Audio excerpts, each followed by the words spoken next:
What is up, everybody? We are back.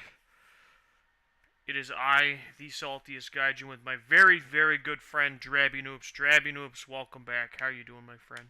I am very happy to be back. Feeling a little under the weather, but it's not putting me in my bed, so that's fine. Oh, well, you know what? I'm glad that you're not bedridden. But yeah, you got that post-convention funk, and not to disorient our viewers, but I did just change. I'm gonna use our other setup here. I think starting to like this better. You can see the game a little better. But how was your convention? How was your vacation? The vacation was amazing. I'm not gonna say that Atlanta has good roads because it doesn't. Um, Nice. but the convention was good. Apparently, it was being held in the building where they filmed Loki, Interesting. so that was cool. I'm sure a bunch of people were nerding out about that, as you Yeah, do at a convention. yeah. Got lots of cool merch. Plenty of things of Kirby committing violence, particularly against rich people. That's fair. Eat the rich. Respect. Well, I mean, it's Kirby. He absorbs their power. Yeah, Their so he power being becomes he money. becomes the actual Monopoly man.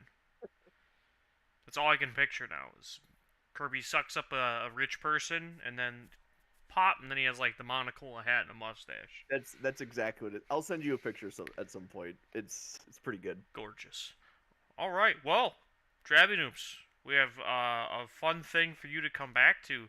This is the premiere episode of season 3 of our budget battle, and we'll be even playing a new format in the budget battle in Explorer. How excited are you to play Explorer with the budget battle? I am very excited. I've been playing a little bit Explorer on just in general. Mm-hmm. Um, just kind of like in the queues, trying out a few things here and there for fun. I haven't really entered like a competition or anything like that. Fair enough. Um, Not I that there's was been any, but I was very excited to take a very good card like Winota and play it with bad cards like common and uncommon citizens, and then Watsy decided that my dreams don't matter. at least until Dominar are united. That's true. That's true. Yeah. I'm So just being salty. I get it. We are. This is the saltiest gaijin channel, so we get salty here sometimes. But no, absolutely, yeah. They did ban Winota, which you and I both built budget battle versions of Winota. We going did. going into this because I think yeah we both had the same thought. You know, one of the keys to building a budget deck is you pick a powerful rare or mythic that you can build around, and then you sort of see if that idea can flesh out. That's one of many ways we can build decks in this setting. Which you're going to see some decks here today from us that I think show off that deck building a little bit. But yeah, I'm still excited nonetheless. They also banned Tybalt's Trickery. I'm gonna be honest, that card was a mistake. So I'm pretty happy that they got rid of that. Even though that deck was bad and unplayable in best of three, it was still annoying. Yeah, it really is a card that would have been changed. And we've talked about this before. It would have been changed by the addition of one word, opponent control. Like Yeah. Well, I mean that's the thing though, is it goes from being bad and like annoying to being unplayable at that point. Like it'd be yeah. maybe played in Commander, but you Oh know, yeah, in if you're playing a deck that does not have access to counterspell and you want to counter a non-blue spell in red, yep, um, you gotta risk it it's for the biscuit sometimes. yeah. I mean, it's the difference between surviving a turn or dying. So Exactly. So yeah, I know. I agree. Yeah, it's a fun commander card, and it should have been in a commander deck. Let's put it that way. It had no business being in a standard legal set. Uh, to only then have to be banned out of a bunch of formats anyway. But all right, we are gonna dive right in because we also have we had a build around request during our last budget battle stream that we have to play as well. But well, yeah, we'll just dive in. Drabby Noobs, what is your first deck? so going off the whole Winota thing, I just took the deck that I was doing Winota, which was the I mentioned in the Discord the Citizens plus Spice. The Spice was Winota. Uh, Beautiful. So we are. And for those wondering what I'm playing, you can catch the YouTube video, the Sunday Snapshot, where I actually went over not just the two Deck? decks I brought, but all 6 decks I built. Oh, okay. Weird that it let me select the old version of the deck that has Winota. Well, that is weird. And also now I'm trying to select a different deck and it won't let me play? Do we need to redo the challenge? No, select deck. Yeah, we might need to. Yeah, we'll do it. Worst case, you might Well, have to restart arena. I'm just gonna restart. I'll restart and we'll see what happens. Yeah, usually when I run into that problem, that's the answer. Yeah, because it said deck validation failed and then it froze. Like I couldn't even go into other tabs. So Okay. Quality programming. Goodness. No, I do think with the Winota ban, we'll see probably I'd say little change in the format because the Grease Fang combo deck that's running around is like is just as consistent, if not more consistent, as well as more interactive than the Winota decks. So I feel like it's just a straight up better deck. And now like a bunch of cards that were once very good because they specifically were good at dealing with Winota decks are maybe gonna be less good. But we'll probably see. I imagine the format will warp around the Greasefang deck to the point where it's probably like a tier 1.5 deck because the format has more than enough ways of dealing with it. But arena's back up. Yep, just so you come back online. And speaking of Greasefang decks, my first deck for you, Drabby Noobs, is in fact a Greasefang deck. Okay. Because as it turns out, you can make a budget Greasefang deck that just doesn't play red. I did make one change for our viewers of the Sunday Snapshot, where I did change it up a little bit just to improve a few things. All right, I have a Keep On 6. And I think I put this back, yeah. Alright. The self-milling begins. Yeah. Okay. So we gotta. There are no turn 1 citizens. Gotta play that elf. Honorary citizen. Trade with me? Nah. Why trade? Play okay. another self-milling creature. I was really hoping to draw draw a land. Okay, so interesting. I think this is probably still the best way to go. This is where I get punished for you having a Llanowar Elves and no second land, right?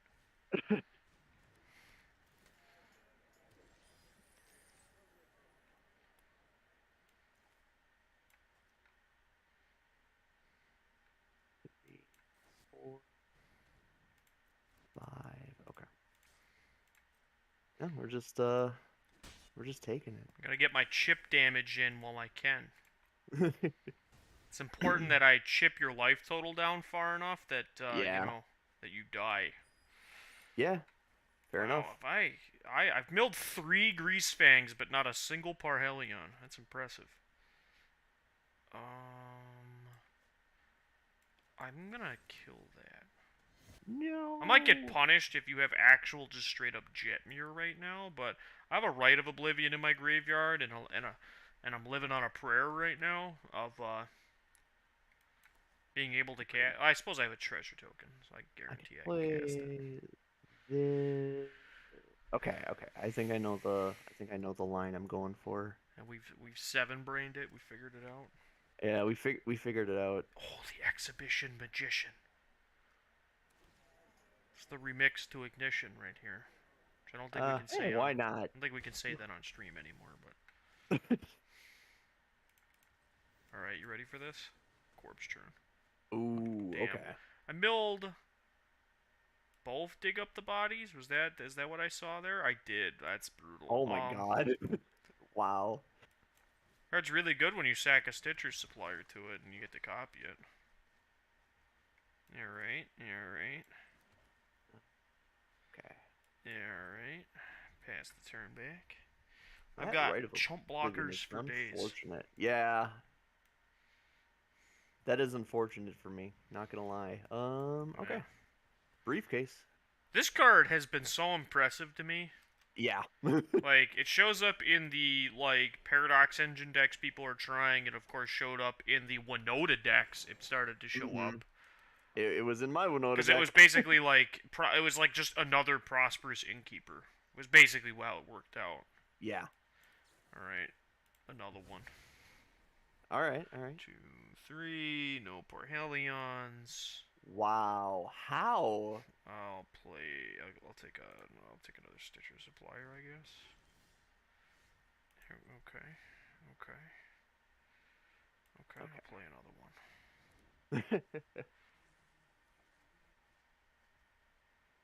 Okay.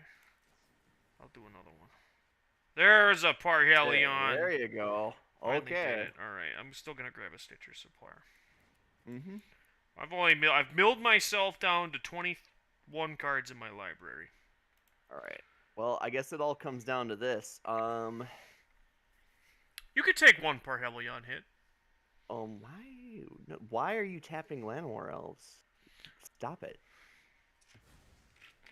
I had to manually sack the treasure. Oh, that's pretty savage. Ooh. Okay. Well, And if you have 10 or more creatures. I didn't get a good hit off of it, so you know. I was hoping for a better hit, Just but casually gonna gain 5 life and cast a Warm Welcome, which hit the Jetmir. yep. I was hoping to hit the Jetmir off the Rabble Rousing. That one. I too have combos. That one.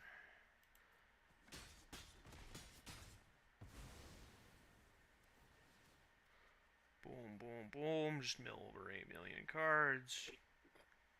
Jesus Christ.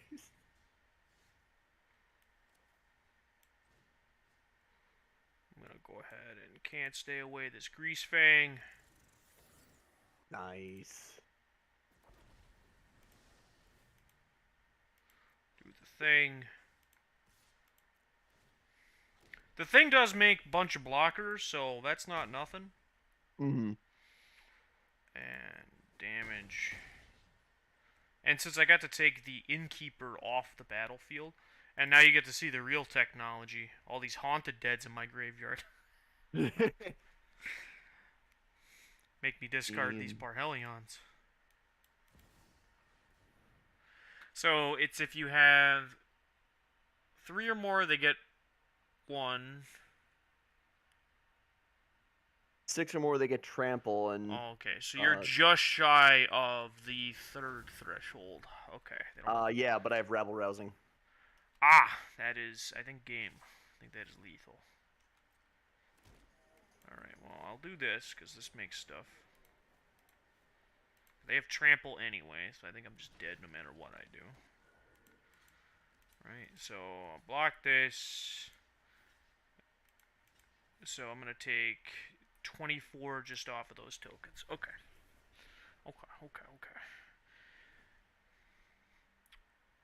So the takeaway there was, I gotta go faster. Yeah.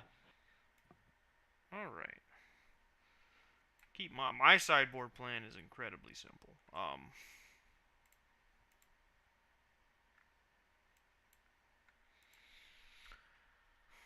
Well, chat, I think I successfully executed my game plan. I just did it too slow. Feels like if I had was a turn or two earlier, that would have gone very differently. Man, Parhelion is just too beefy.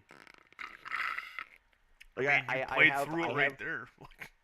I have removal for Parhelion, but it's too thick. Yeah, too thick. Well, really, I think the bigger thing you should ask yourself is whether or not you can deal with the Grease Fang versus the Parhelion. Yeah, and I do have ways to deal with Grease Fang. It's just they're not good. That's fair. Well, you're playing red. I would suspect you're playing Fry. That would have been a great idea. Because Fry is like a pretty easy sideboard card in this format because it's so versatile, or Yeah, deceptively versatile. I did look up at a lot of the I did look at a lot of the hate cards, and Fry was one of them that I missed. So Hmm. Yeah, that's my like bad. Fry. It feels like all like those color hate cards, like Fry, Noxious Grass, Raven Feeblement, Yeah, Aether I, Gust, and Mystic. Like those are all really good cards. And like when we eventually get Rending Volley, that's another really good one. yeah, I had a bunch of those. It's just oddly enough, Fry was one of them that I missed. All right, I got a mulligan that. Um, this is fine. It's not great. It's fine.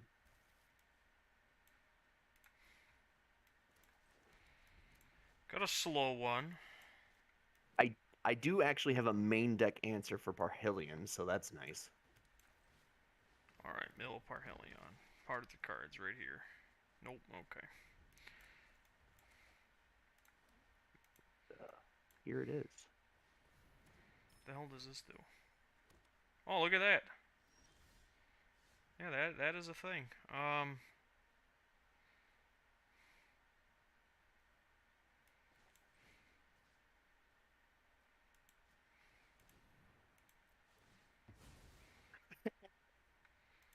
Yeah, makes Action. sense. Grab back the Stitcher Supplier. Is there going to be a Parhelion in the top half of my deck? Doesn't look like it. It's impressive that last game I managed. I think I milled myself down to like 30 cards before I hit a Parhelion. Yeah, you if this were a Saffron Olive stream, he would have pulled up the hypergeometric calculator there. Still don't have it. Oh. There's one. Oh, there he is. Okay. Okay. Well, I mean, it might actually just be too slow. If you have a Rabble Rousing into a Jet Mirror, like, I unfortunately I don't have the rabble rousing, because like that, I don't think I could even come back from. and I don't have a whole lot of don't have a whole lot of draw in here either, unfortunately. Oh no, yours is just you're playing that aggro beatdown deck that just happens to have that as its curve topping. Oh, you know what? I should have made if I had made a treasure with the exhibition magician, I could have cracked the briefcase to draw cards. But we'll see. I am only running the 2 rabble rousing due to wild card constraints. I would be playing the full 4 normally. That's fair. Yep, that's pretty good. Get in for our damage.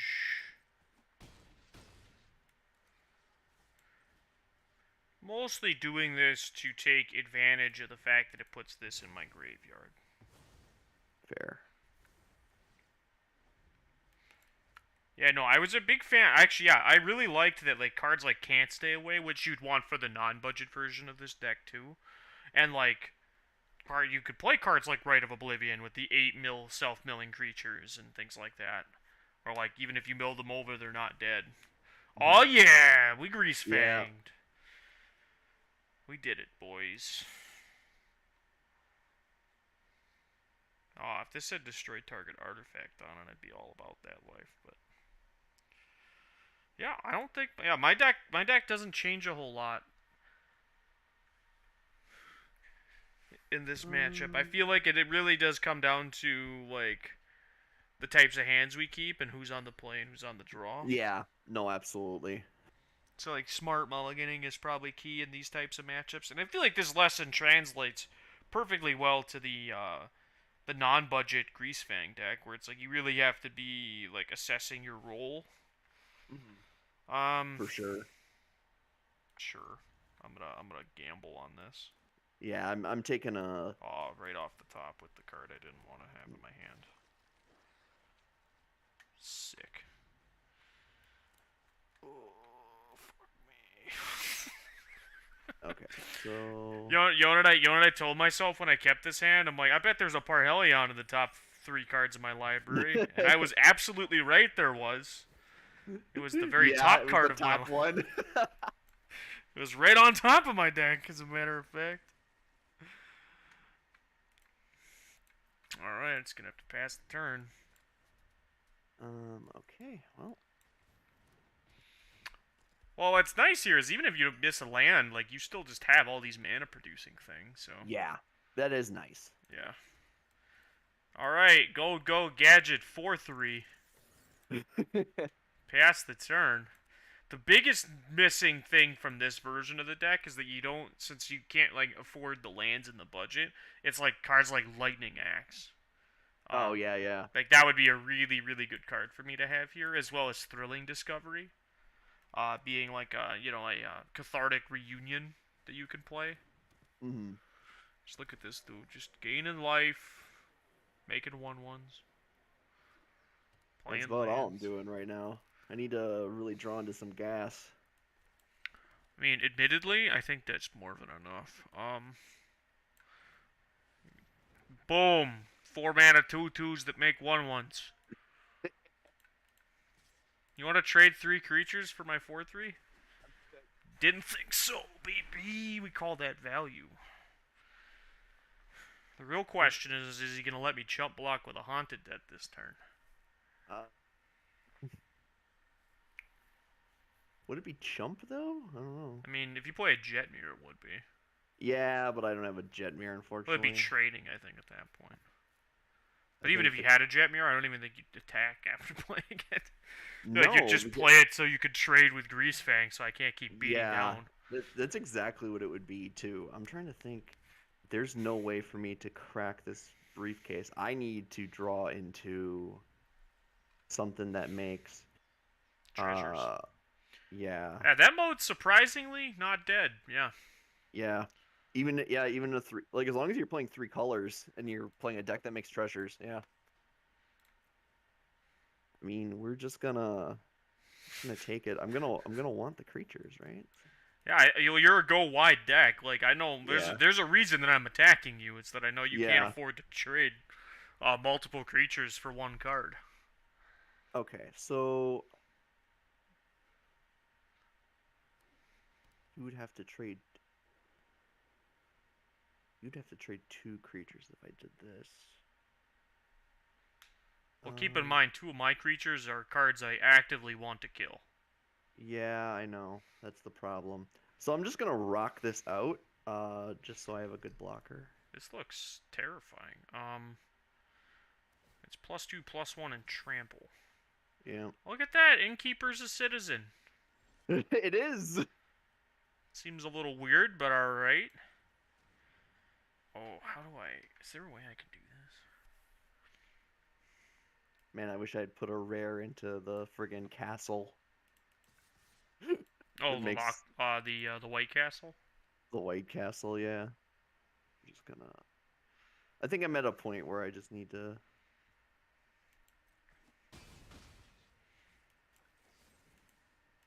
Yes, I'm absolutely sure I want to target this Haunted Dead. Yeah, oh, wow. I goaded him. I got him. Okay, well... It's the remix to Ignition right there. Oh, wow. I think I might have you here. Yeah, that's not going to be enough. Yeah, because I have chump blocks for days, and I can just throw anything that isn't Greasefang under the bus here. And then I have exactly 13 coming at you. Okay, so, I mean, I've just got to gain life, right? Yeah, at the very least, you got to gain life. And actually, if you do hit the, like a Jetmir specifically, that's probably still good. Yeah, the Jetmir would be very good. Let's go with or even like another Rabble Rousing, or really anything that does the trick. Oh, that sucks, because I'm going to have to attack with the... No, we can't. Oh. You can attack with the 1/1. That keeps you alive. Never mind, I have a spirit. No, it tapped elves when I had Courier's Briefcase available. Oh, brutal. So, yeah, it's whatever. No, then you have the spirit. Yeah, I do have the spirit. Yeah, I had to attack. I had to attack with the Innkeeper there. Yeah. Rip. Okay. I'm gonna. Okay. I got arena'd. I wasn't paying attention to the auto tapper. Classic. Yeah. Classic Magic Arena.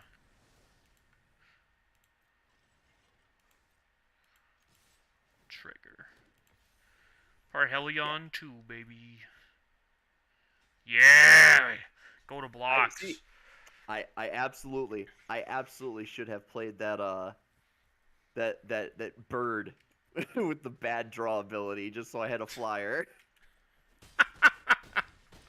Which one?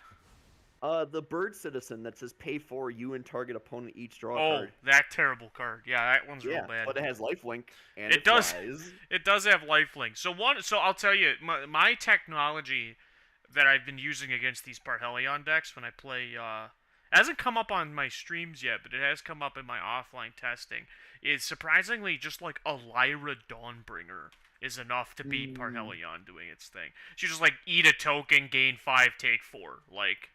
Mm-hmm. So you like negate the damage the Parhelion does, and then you like you just have time to just deal with the Grease Fang and like so like that plus like a normal mid range plan. All right, I'm on the board, chat. Brutal. That was a rough one. Yeah, no, I actually did not feel bad about that because it could have gone either way, and I just got friggin' arena'd. Yeah, because you could have gained at least one more turn. Yeah. And that could have been enough. Because yeah, like it feels like your deck is more than capable of beating through a Parhelion, hitting you at least once. Feels like that's pretty doable for you. Where I actually like did. Yeah, I like that one a lot. That yeah. was All right, we're gonna play our second decks. I actually think yes, you and I brought very similar decks. yes. We were talking about it before we went live. Yeah, I'm bringing, of course, the Angel Tribal deck I talked a lot about on Sunday, and you brought basically just or you brought like a Clerics Angels Yes, slash deck. cleric angels. Yep. Well, I have my namesake card. I think I play this tapped. Ooh. Okay. I'm actually really liking this Skyclave Cleric as just like a card you can play in these types of Mhm. decks. I've been rather impressed by it, we'll say. Aw, damn, we got a Giada mirror match. Alright, I'm gonna play this one, and it's gonna be a Oh, 3-3, okay. and then I'm That's going pretty to good. attack for 2 to offer a trade. Yeah. We're good. We're cool. We're vibing right I could now. have played this other one, but like, I think yeah. I'm actually in a weird situation where I actually want to. Yeah, I actually want to tap the Giada. You should always. So I think the correct answer is that you always tap the Giada first. Especially in your version where, you have, like, not only angels, but non-angels. Yep. Oh, this is gonna get tricky. Alright. Yeah, that's I have the Lord of all Angels. yeah, it's pretty good. I can't Not gonna attack lie. yet, which kind of sucks, but... Alright, I'm gonna start swinging with a 7/7 flying first strike lifelink, which is looking like it's about to immediately be outclassed. It is, in fact, outclassed. Alright, I think I lose. I don't think I can win from here. Which is insane Um, to say, by the way. yeah, it's Yeah. I can't swing into you obviously, but Yeah, but I'm done. I lost. Woo! Big white mirror matches, everybody. That was not surprising in, like, the least bit that that's how this... I imagine that's how it's gonna go in either direction, let's put it that way. yeah, no, I think you're entirely correct. Like, it feels like we're very much going to be just like, yeah, we just, one of us goes slightly bigger than the other, and then, like, since not... I mean, I think I have answers to Giada in my deck that I can play for cheap, but, like, I'm going to specifically need to have it early. And I imagine you have very similar answers, like, specifically Portable Hole, I'm assuming, or, like, Glass Casket. Yeah, I've got some stuff. Yeah, because like Um, I even have some in my main deck. Uh, and then more in the 75, as well as ways to deal with the big creatures as well. Because there's a lot of yes. really like white is a color that like I think definitely benefits from not being in a budget setting. Believe it or not, I think there's just a lot of really good white rares. Even this Mm, archetype that I'm playing, like I did have to like make some concessions. Like Angel of Vitality is not a good Magic card, but you know we only have so many yeah, mythics yeah, we can play. fair. So it's just like they would easily all just be four resplendent angels, and then like four of the gain in life angel that you played, and then I'd have probably like three Lyras and one angel of sanction, and then my four legion angels. I But I did also build an Orzhov version of this archetype, where it's more of an Orzhov mid-range deck with the angel theme. mhm.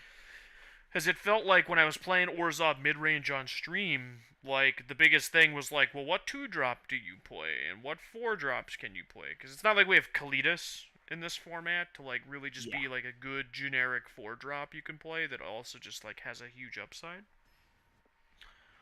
But and I feel like the angel stuff, like especially like I'm not sure if you have it in your deck, but I have Giada and Legion Angel as kind of a combination play that we can take advantage of. All right, this is fine. I actually do not have Legion Angel. I Okay, leaned into some different rares. It looks like.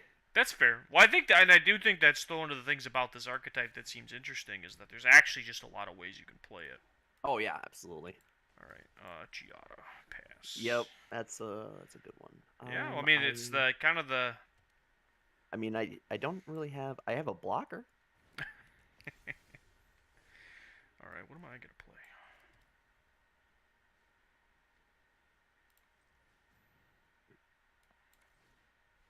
I'm gonna take care of your blocker. Oof. Okay. Yeah. Did you know Seems youthful Valkyries are like $5 in paper? really. Yeah, that shocked me to find that out. But it Wow. is Go through it's your because of bulk, the I set guess. they're in. There's a lot Um. of random like there's a lot of like Zendikar and Kaldheim. Like these were like deep pandemic sets. Yeah. So like there was little to zero like paper Hmm. product being open is what I'm like. Bala Ged recovery is also like $5. I think we're just gonna rock this thing out. I don't know how. That's a good one. Yeah.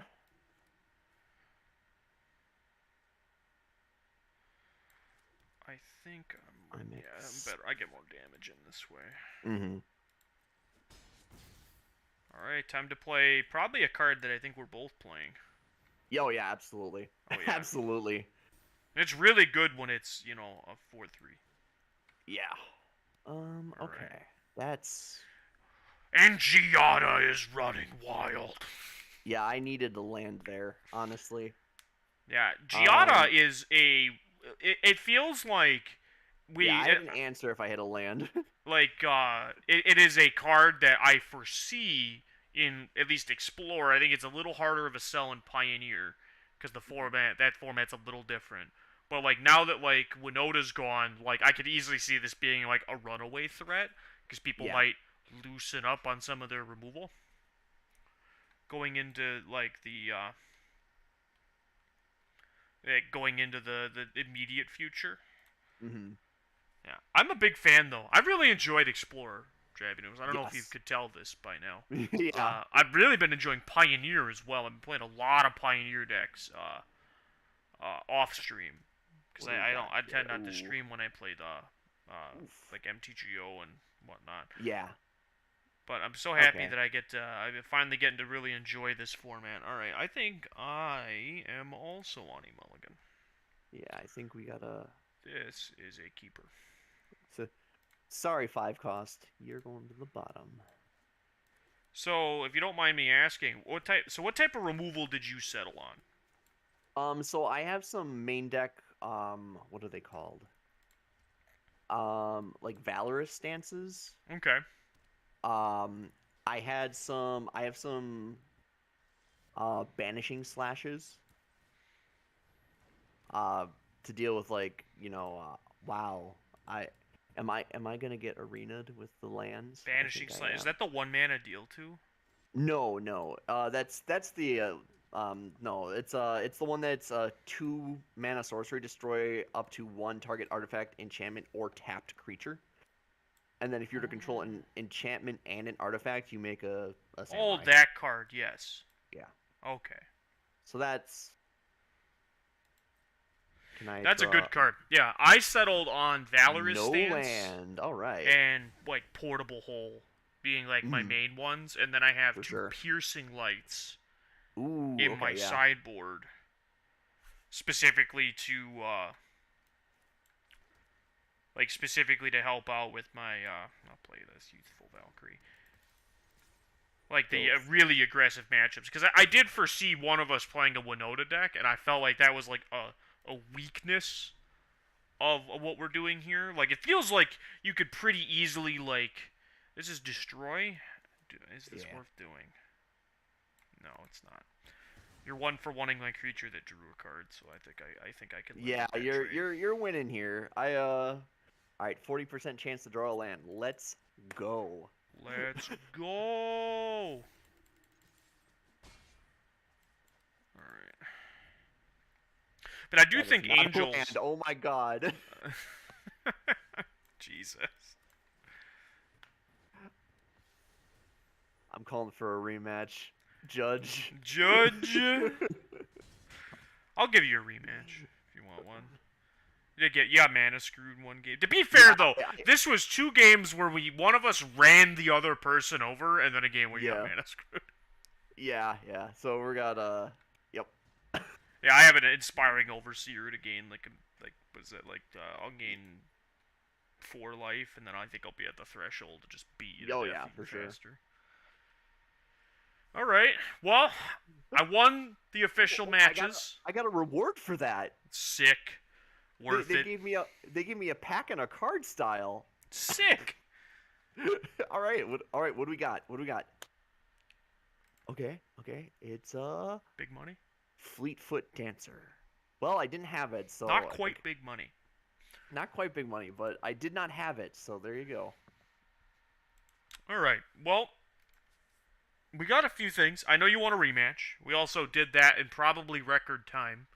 Yeah, no, for sure. That So I'll give you a rematch against the deck of your choice, okay. or you can choose the build around one if you. Oh, know, if build you, around for sure. I want to Okay. see this. He wants the he wants the confidence booster, chat. Because I am not confident in this build around request. Because if you recall, do you remember what the build around request was? I don't. It was the blue Jin with Cultivator Colossus Oh, it's that one. in the budget. Oh, all right, all right. Meaning your 4 mythics already spoken for, 4 of your rares already spoken for, and you have Yeah. to figure out how to cast a triple blue and a triple green card while also having a bunch of basic islands in your deck. You just get treasures in every color now, right? It should be fine. Yeah, but the trick is getting treasures with your basic islands. That's the No, real you see- tricky part. I chose to play a Yorion, Mm, and okay. for obvious reasons. This is actually a keep, surprisingly. Quandrix Campus pass. I feel like you could have gotten away with being like, listen, I'm gonna play 3 Cultivator Colossus and 1 Bootlegger Stash, and that's how I'm gonna get all my treasures. Bootlickers. Oh, that would have been fantastic. All right, I'll play. Or you could play the blue Hideaway Land. That's true. I could You have wouldn't even need the green. hideaway land. You mean? No, sorry, Hideaway enchantment. Yeah. Oh yeah. And then you wouldn't even need that pesky mana. All right. Go Flyers. I mean, honestly, right now that might be enough. Ooh. Oh, are you playing both of the 3 mana draw 1 gain of lives? Not 4 of each. I'm playing 4 of the Angel and 2 of the. Oh, okay. The This is Cleric. the 5th and 6th copy. Yeah. Yeah. Okay. But strictly worse. Yes. You know what's such a bitch is that this card says basic island on it. That's what made it so hard to build. Is if this said non-basic island, like Breeding Oh, Pool yeah. would just be like so good in the deck. All right, I've got 2 4s. All right. Well, I have got another Hey, that grows that Valkyrie though. That's true. That is true. All It's pretty right. decent. I mean, we'll rock out this escort. You know, give that that old indestructible. Lifelink too, which is actually a big deal. Yeah. Pick up my Yorion. Pass the turn. Be sad. I'm shocked that my deck is functioning so far. All right. Here we go. This is the deck. This is just me. I'm just gonna draw cards until this youthful Valkyrie can maybe attack. Who said I white? get Who it. said white can't draw cards? I was I get it. I get it, Arena. You were the monkey's paw. I was like, oh man, I got mana screwed, and now it's like, yes, of course. Oh, you know what card I realized I didn't play in this deck? I'm pretty sure I didn't Ooh. play the card Urban Utopia. Oh, that would have been great. Yeah. That would have been like literally free. Like Yeah. just like it fixes your mana. If only it was Nylie's presence, because then you could enchant a basic forest and it would be Mhm. considered a basic island. Yeah. I cheat my plays. Does this Well, thing cost 7? Jesus. All right. Daddy wants at least one land on the top of his deck. I'm gonna bin that. Yeah. All right. wow. How many lands do I play? How many do you play? For real, I need to know. I play Okay, hold up. 35. I played 22 lands and I've drawn 9 of them. Sick. Yeah, And pretty I've solid. managed. And here we Wait. go. The mythical fourth island. Now they're 4/4s. All right. Hey. We did it. We did it. We cast a Cultivator Colossus. And you know how many lands I have in my hand? These put them under the battlefield tap no matter what, right? Okay. Yes. Draw So. a card. Okay. Draw a card. All right. All right. Draw a card. I'm out of lands. Pretty good. All right.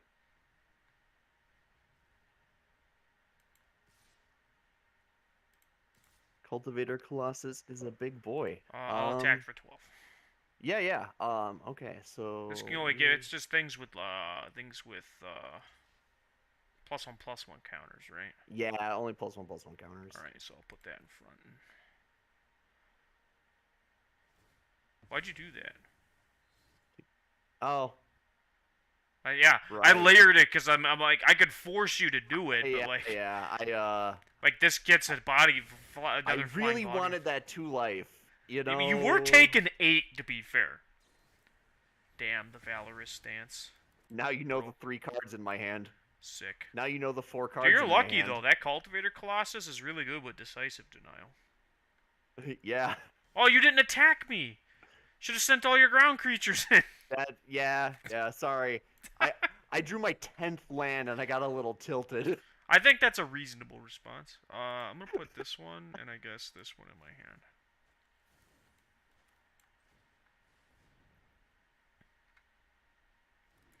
Quandrix Cultivator. Take action. Basic Island. Broke. Untapped. Thornwood Falls.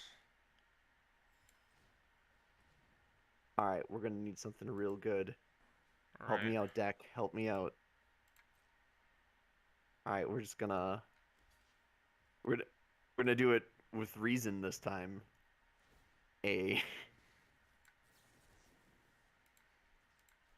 Oh no. We fight in these pits, says Yorion the Sky Nomad. I can't believe this deck is fucking working. Giada, right on time. Nice. There it is. Jesus. 10 of my 22 lands. Giada. Unfortunate chump blocker. Wow. Oh, good lord. What do I even play against you? I guess I bring these in, and I guess I can bring all of this stuff in, because you have like big creatures with massive tukuses.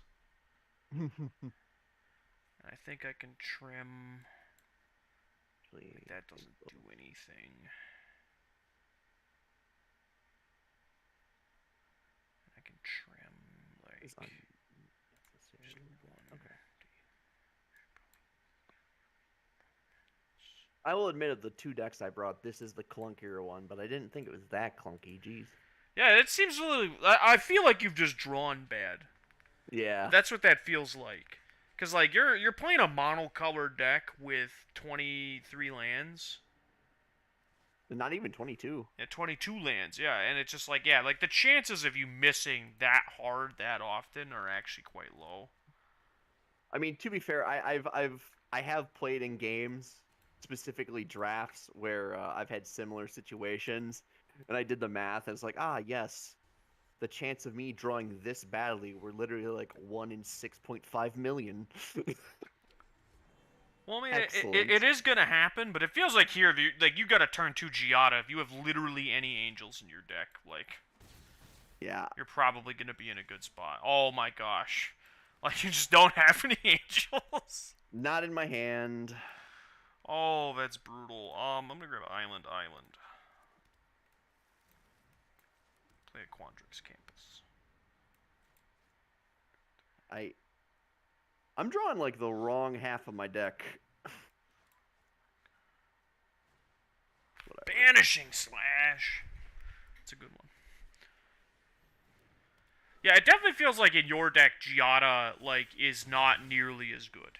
Like that's been quite noticeable thus far. Yeah, but well, it does boost the life gain off of the 3-cost angel, but that's about it.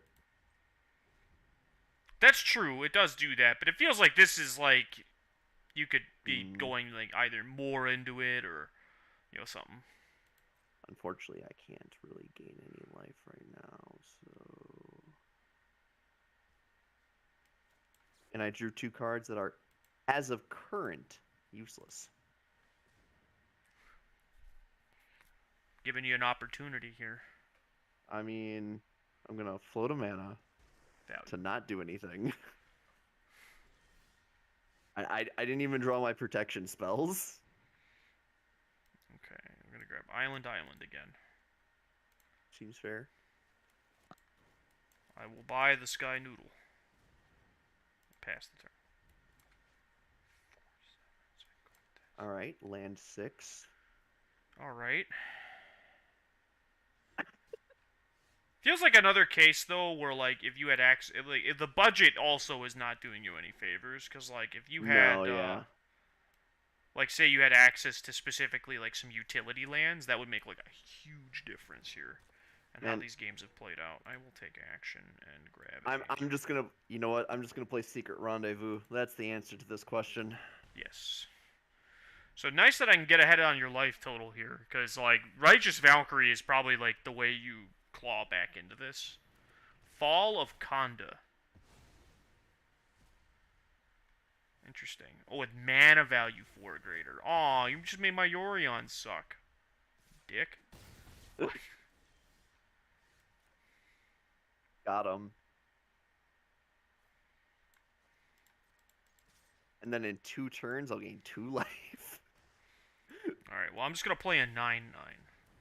That's fantastic. I don't have any lands in my hand, surprisingly, but almost half my, Excellent. That second mode is so weird. Yeah, I don't understand that. Alright, I got some bad news for you. All right. I'm gonna ram through that Voice of the Blessed. Oh, alright. Chop Block City! Oof. Drabunums, I don't want to make you feel bad. You don't have to. I already do.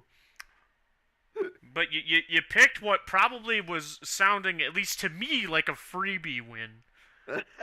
And I still ran you over with it. I mean, 2 out of 3 games I drew a third of my land. That's true. That is true. Well, 2 out of 2 games. We didn't play 3 games that match. Oh God. Oh. Do you want to play another rematch with your Angels deck and see if we can't get it to fire off? I'm gonna let me you know what I'm gonna tempt the monkey paw here. We're gonna make a slight change here. Cut 2 lands. How Naturally, did you as one know? does when you get mana screwed 4 games in a row. You're 4 games in a row and you're just tilted out of your mind. Justify it to Um, yourself with bad math. yeah, yeah. Classic. Let's I've see. done it.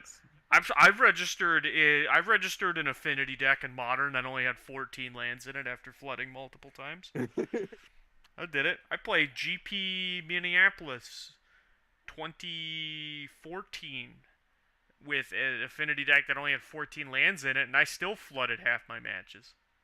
Let's go ahead. We don't need. Which one of these cards is real bad? That one was real I bad. mean,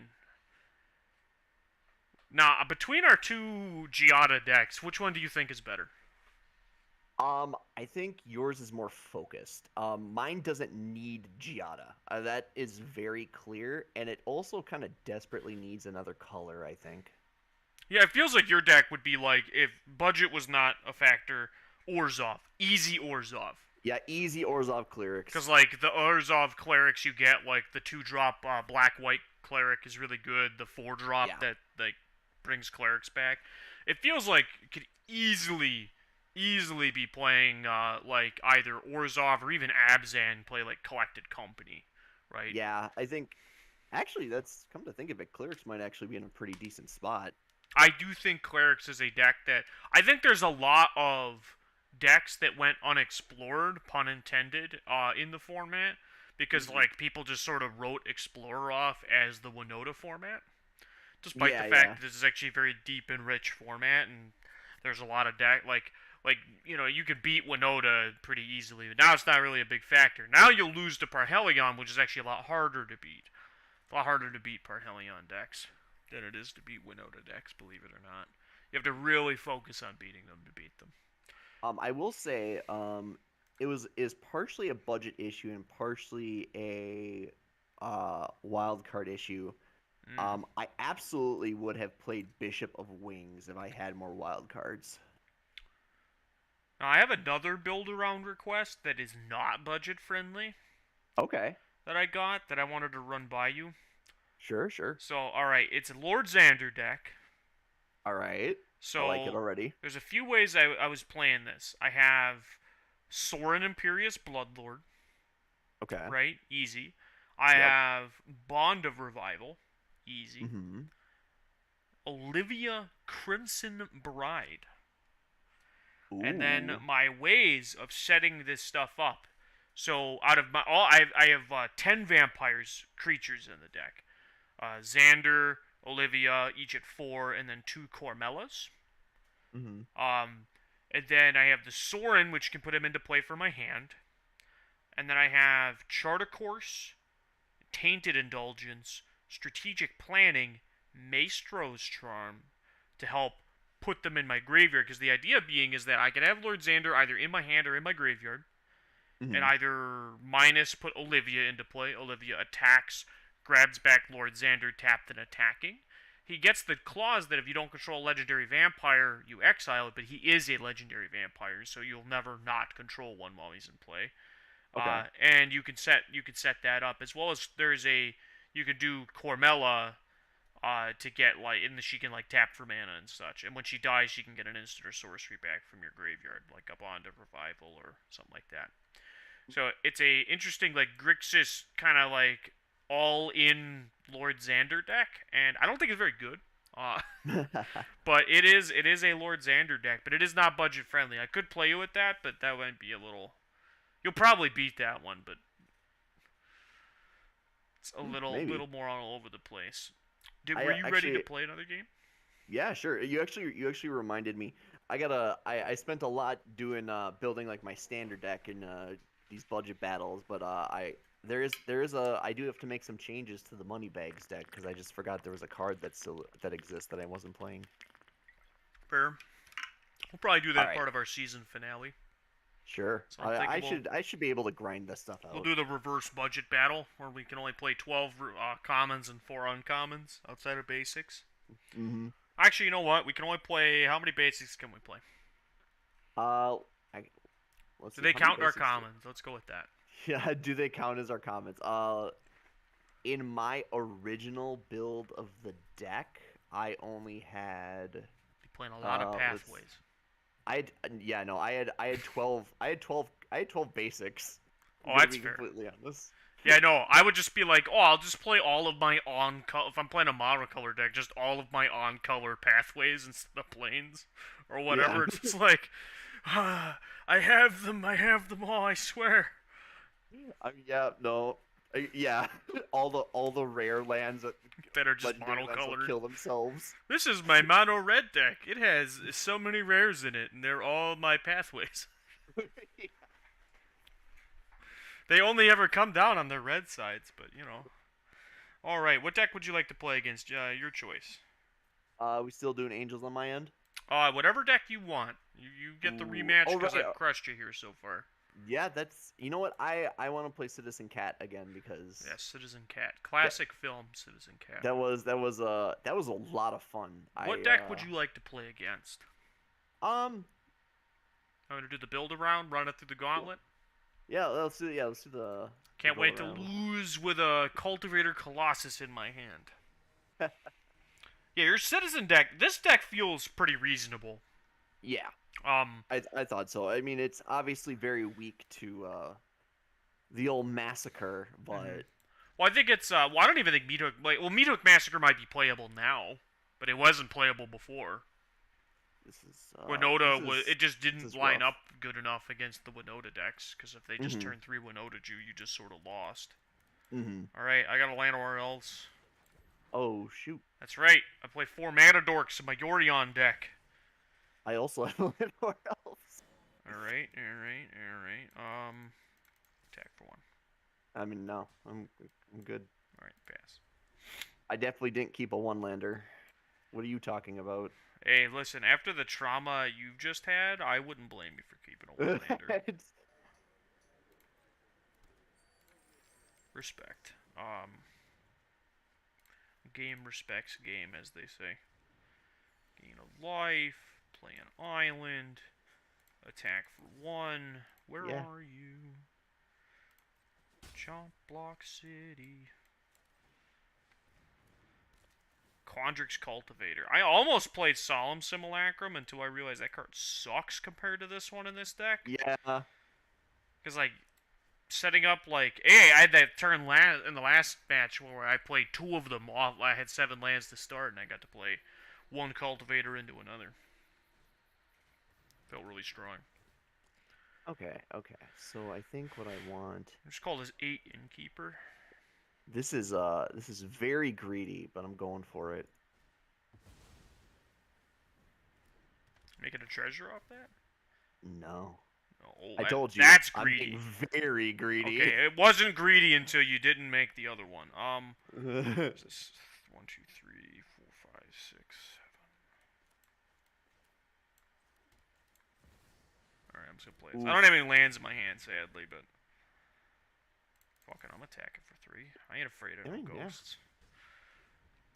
It's probably better for me to have blockers, but like I guess you're 1 land away from a Jetmir. But I don't think Jetmir is the end all be all. No, but actually, you know what? Should have made that treasure. Yeah. It is I'm noticing a significant lack of red mana. Yeah, that's the only thing that when it wow, even this thing makes a citizen and attaches to it right away. It's pretty good. Yeah. Pretty Yeah, good. I don't think there's other than that shovel I was playing. I don't think there's a single card in here that isn't either a creature or makes a creature. So there's that.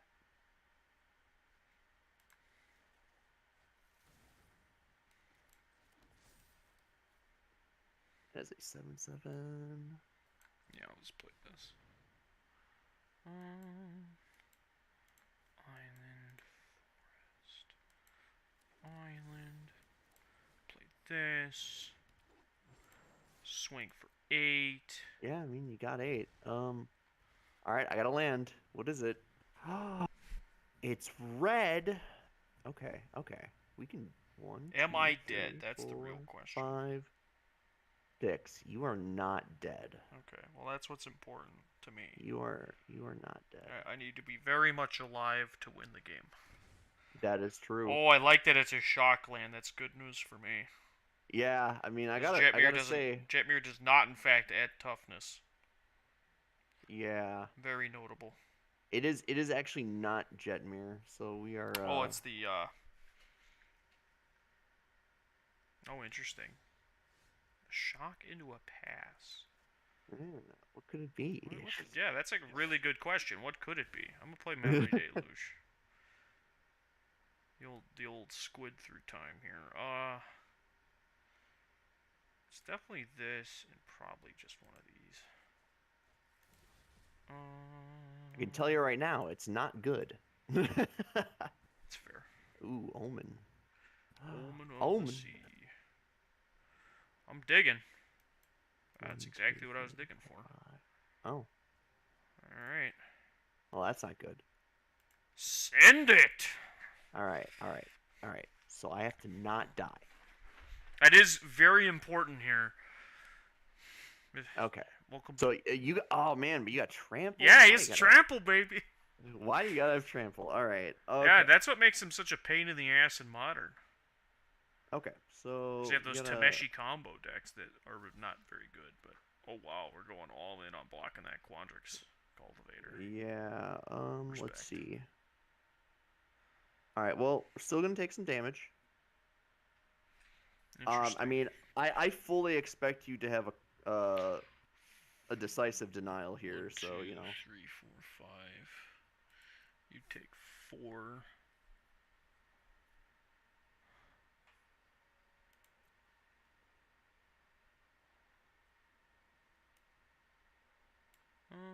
I mean, I'm gonna kill them all anyway, so yeah. All right. So. Yeah, I very much. I figured as much. There's a reason I cast Memory Deluge before combat. Yeah. I was digging for exactly one card.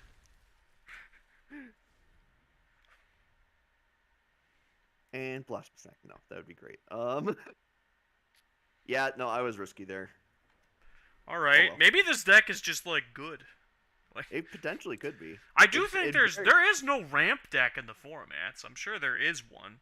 This is definitely not the color combination I would go for. I did have on my things to like playtest. Were what's its name? Bant with like Growth Spiral into Settle the Wreckage, basically, and like the Wandering Emperor. So just like Bant Flash with like power drops is the idea, or even just Simic Flash would be a deck to look at. Wandering Emperor is so good. It is. That card is nuts. It's so frustrating talking to someone and trying to explain to them like, no, this card's like amazing, and they just don't see it. Oh yeah, no, that's like that sounds like a joke maybe to our viewers at home. It is actually, you do have to convince some people how good that card is. Because it is not obvious to like the casual player how good the Wandering Emperor is. It's like people who understand like the nuance that comes with a card with like that has that type of ability where it's flash and can be used on the opponent's turn. Because we have had a Planeswalker that can be used on your opponent's turn. We had that Teferi, and like that card was hot dog shit. So like yeah. And so I totally get like maybe people just don't associate activating Planeswalkers on your opponent's turn as good, but like, you know, we also like we had to have Tibalt before we could have Wrenn and 6. Like, yeah, it's like that's the way I've described it to people. That's pretty good.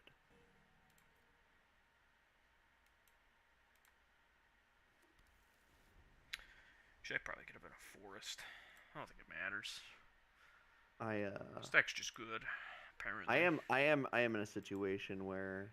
Ah, you got a Jetmir. Like Jetmir's good, but it's not like the end all be all here. I think it's pretty end all be all. I'm spinning right now. I'm just like, I'm just doing air. Well, I have a 38% chance of drawing a land, so that's like a 2,000% chance. Well, I mean, if you have land and then if you have the enchantment in your hand, that's like That's Uh, game over. I can tell you right now that the other card in my hand is another Jetmir. Oh, okay. Well, I mean, I guess I'll just top deck Rabble Rousing. Yeah, like that's pretty. I think that's lights out here. Because now you swing with Um, everything. They're all going to get an additional +1. You'll get to cast the card off of Rabble Rousing and then get double strike. Like, yeah, guys, this is game over. Right? Because I block here, yeah. this dies, I block here, and I take 8 trillion damage. Alright. We'll see how much damage I Nah. get. Alright. All right, first strike damage. Died to first strike damage. Yep. Oh, that's right. They won't go to. No, they don't go to double strike. If you're dead, you're dead. Oh. Yeah, it was either Jetmir or Halo Fountain. I was Oh, your deck's playing Halo Fountain? No, no, no, no, no. It was that or Halo Fountain. Oh, Jetmir is so good. Yeah, I had to choose, and the Like, choice was I foresee honestly. a lot of people who were all in on Winota, like, playing something similar to what you're playing. Okay. Well, you mulliganed That's twice. I had to. It's good news for me. Like, Yeah.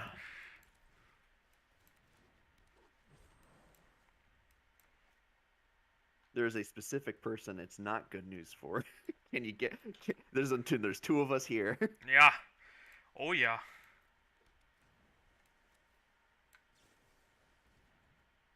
Damn. I can potentially string this into something, but I'm gonna have to draw some actual gas It here. is so shocking to me, by the way, just how good Prosperous Innkeeper is. Oh yeah, right. Because that card shows up, like, even, like, in Modern. Mm-hmm. It's played in, like, that Yawgmoth combo deck sometimes over Essence Warden. But it's just, like, such a all-arounder of a card that it's, like... But it doesn't look like it would be an all-rounder of a card. Yeah. So it's just so shocking to me that it turns out to be so good.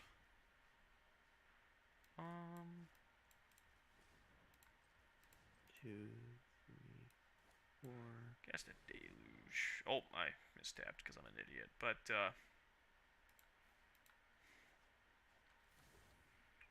one. Llanowar Elves. So I've just got all my elves.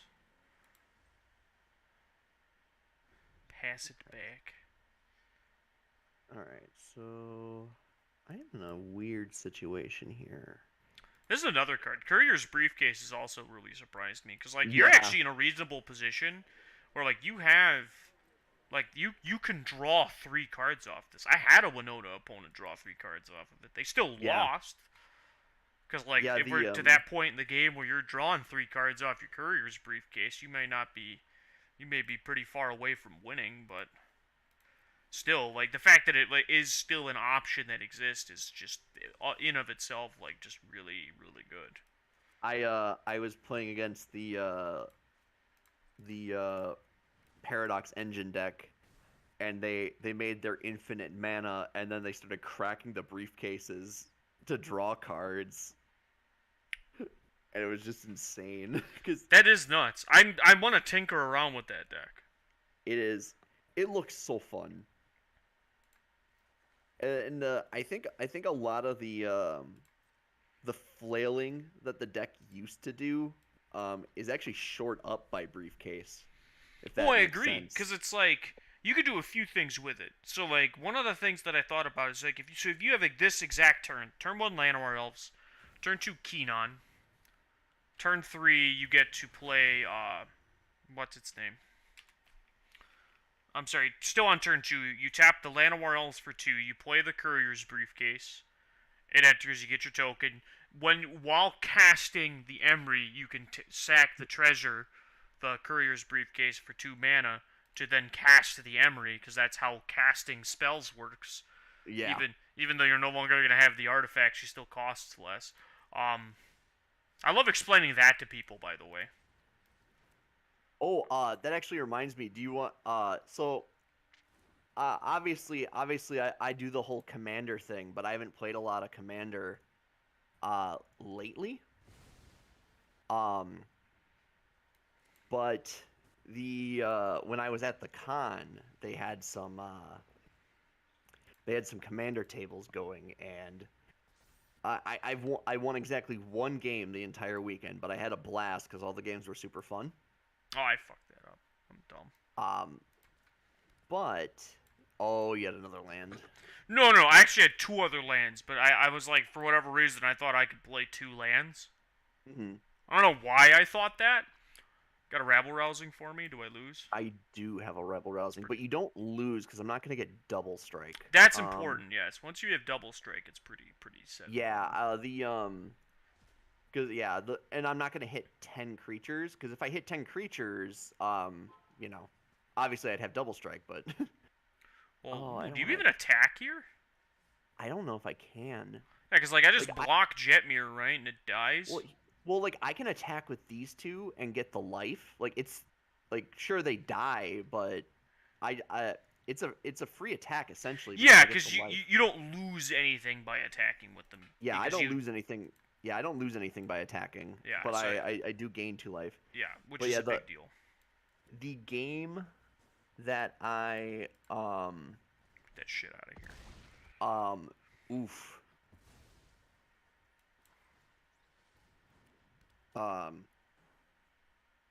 The game that I won was with the Muldrotha deck, which, if you remember, I can't build a single deck without a gimmick. And the gimmick of this deck in particular was that all my cards are permanents. Right. Do I remember So- that deck? Yeah. So all my cards are permanents. And but I still was able to take infinite turns because my opponent played a time warp, Respectable. which was really fun. Because I had the Voidwalker. Dothy And be- Voidwalker, yeah. Yeah, and because of the specific wording on Dothy Voidwalker, it says specifically target the spell and then you may cast it this turn, right? So it doesn't. Yeah, it doesn't cast it on resolution of the Dothy Voidwalker. It casts it with you just get the ability to cast it. Yeah. Yeah, it comes alright, up a well, lot in I drew Modern, again, actually. so it's Sick. But so I was able to I was sweeped able- you with the fucking belt around deck. Yeah, right. So I was able to target their time warp, and then with Muldrotha on the field, recast the Dothy Voidwalker so the time warp would get exiled again, Yeah, and then just repeat this and take infinite turns. I've done that against somebody where I killed their Luris, exiled it with the Dothy, played it, and then played my Dothy from my graveyard, and then they untapped and for whatever reason decided it was okay to just lightning bolt the Luris. So I just did it again next turn.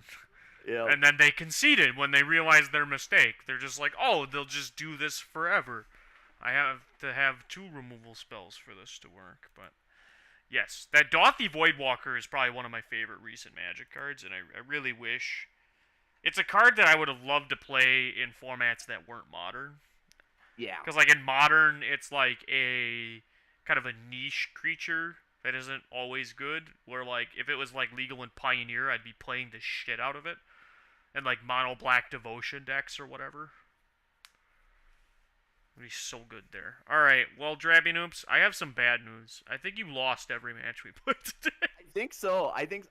But I've had good games. My decks have, except when I flooded out, have performed exactly as they were designed. Just sadly, So- the against the ramp deck, it just went too long. Yeah, gosh. The wow. games go too long. I play a big Cultivator Colossus, and you can never block it. And Lord forbid it's post sideboard, and I have cards like Ram Through to play with it. Yeah. Oh my goodness, though, that was a clean sweep on my part. Well, I'm the winner. yeah. Episode 1, your winner. This guy right here. I'm pretty sure I've won the last 2 seasons, right? Yeah, You're due to actually, win a season at this point. at some point, Yeah. I really got to put the work into it. Yeah, you gotta up your budget battle game, man. I'm I'm over here just grinding out ranks and limited just to get the wild cards to play and lose. Sadly, that has been what's happening. At least at least these last, no, last episode you did well. Yeah, oh yeah, that's true. Yeah, you pulled out the last episode. That was 2 weeks ago. Um, well, why don't we spend some little time as a team here? Sure. What decks? What's something that you want to build around? Honestly, now you were mentioning, I think I want to give that Orzhov Clerics a try, Yeah, or I even think that just would be a sweet deck you could play, and that's Orzhov as a base. that's that other see, when we were playing the historic budget battles, a big thing we talked about, so like creature type, those lands, unclaimed territory and Yes. secluded courtyard. It definitely feels like if you're in the budget sphere, very Hmm. much room for tribal decks. Yeah. In the budget battle sphere. You even have cards like Faceless Haven are legal if you're in a monocolored tribal deck. But Yeah. but just like I feel like that's a space that we could explore a lot. Hmm. Um, I feel like even like a card like Pyre of Heroes and slash Metallic Mimic feel like cards you could play around with. Yeah. Um, for the deck you were playing there, there's a creature. So this is a thing that I was thinking about, and I don't think we could do it in the budget battle, right? Because is Jetmir a mythic? Jetmir is a mythic. Okay, Yeah. is like Jetmir plus Minsk, Hmm. like a bar, like that might be something I play around with outside the budget battle, but like Bard class Jetmir, Oh Minsk, yeah, they just people have been looking at Bard class. It is. there's a lot, I mean, it, especially with the new set. There's a lot of legends that got added that were yeah. like specifically in Cabaretti and Riveteers. Hmm. So so clerics. Any other decks you've had kind of kicking around in your head at all? I think naturally Yeah. you'd probably gravitate towards some kind of anvil deck at some point. Yeah. Yeah. I say I'd leave that to you. Yeah. No. I'm definitely gonna be looking at really taking like what we have for like the standard Obnixilis Anvil deck, Hmm. um, and then porting it to explore both with the increased card pool and the budget, because it becomes one of those things where you have to be like, okay, well, am I doing Ob or am I doing uh Meat Hook Massacre? Yeah, I And think in the budget sphere, and I don't even think those cards would be played in the same decks. no, I don't think so either. Oddly enough, it is a little weird. I think in standard it's a different story, but like in these formats, it feels like, well, I'm doing a big thing because like I've been playing a lot with Obnixilis, so much Hmm. so I bought a playset of them for tabletop, Yeah, because I really like the card and it fits into a lot of strategies I would play anyway. Um, so yeah, I will be honest. I did manage to open an Obnixilis in the one box I usually buy. I cracked two Um, boxes, collector boxes, by the way. No, set booster boxes. Didn't crack a one. I cracked multiple Sensei's Divining Tops, but not in the Obnixilises. well, oh, you know what I got from my list? What you get? Starter deck Elspeth. Hell yeah, baby. Remember the But days of Basic Island being on the list? yeah, It wasn't but even a good one. It was from like Throne of Eldraine. uh, though to be fair, I did get like all but two of the Magic Fight Stranger Things cards, and the two that I didn't get were the two I didn't care about. Yeah, So but they're all cheap anyway. yeah, but I mean, if you're gonna waste money in a box anyways, you might as well open everything you want. That's fair. Yeah, if you're gonna do it. I wasn't unhappy. I got two Ledger Shredders, and then bought a playset like an idiot. Even though I already own two. Smart. That card is really good, by the way. Have you played around with that card at all? Which one? Ledger Shredder. Ledger Shredder. I have not. So you want to know what's really good about this card? What that? First of all, that card is symmetrical. Yeah. It triggers when your opponent casts two things. Also, great flavor text. No evidence, no crime. Uh, but it's really good in modern blue-red Murktide Regent. Oh, okay, yeah. So there's scenarios where you go like turn 1 Dragon's Rage Chandler, turn 2 Ledger Shredder into Mishra's Ooh. Bauble. You get a Surveil and a Connive. And I've had games where I've played with and against Ledger Shredder where this thing is like a 5-7. It just gets out of hand really quickly because especially in modern, most decks are built on two concepts. Either going so much bigger than your opponent, like Reanimator, Tron, certain versions of Omnath, or it's about being efficient, which is the more common thing, which is casting multiple spells per turn. And this really punishes that playstyle. It also is, this is funny, it does in fact block the card Strangleroot Geist, which is more important than people realize in Modern. So, looking at that and seeing what we have here, I did not collect it. Did I? So, okay. I've yet to play around with this, but this card shows that it's also starting to show up a lot in Pioneer, and there's been like Esper versions of Greasefang that play it as Okay. like a means to like work through their hand, as well as it's showing up in like Pioneer Arclight Phoenix, Sure. which So I was is a good way to enable things. so I was thinking here, think along the lines of Ledger Shredder. There's a card that I've wanted to play pretty much since it came out, What card's that? and that is Dying to Serve. Um, and I'm wondering, like with Connive, is Dying to Serve something that could actually be card played? Tap. This ability triggers only one. Yeah, I mean that feels like if you were going to play this card, things that connive would definitely be the way to do it, because chances are is you're conniving once on your turn and maybe once on your opponent's, depending on your connive cards. Yeah. Yeah, I could see playing this card. Maybe it might be a little slow and clunky. I think the best thing with that, the hardest thing with that card is it's like there's probably better things to do with that amount of mana.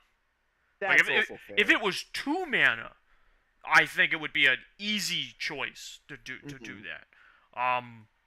I think that would be a much like a very reasonable place where it's just like, well, this is like I could play like Ledger Shredder into like a turn 3, play that in a 1 mana spell and like get a zombie. Like it feels like if that was the scenario, or I guess you could, because you can't even do it in reverse, sadly. But it being 3 mana is definitely a tough sell. Yeah, I think the reason I brought up Ledger Shredder, Drabby Noobs, is because you had that wonderful Reanimator deck, Oh yes. and I really wanted to see you port that into this format. You know what? Because I think that entire deck was Explorer legal anyway. Uh, Yeah, yeah, that's true. Oh but God, I hope I didn't wipe out the entirety of my historic decks. I might have to look at I might look. You know what? No, we posted a list. we did. So I can just seal the list. But yeah. Which, by the way, I will now be posting.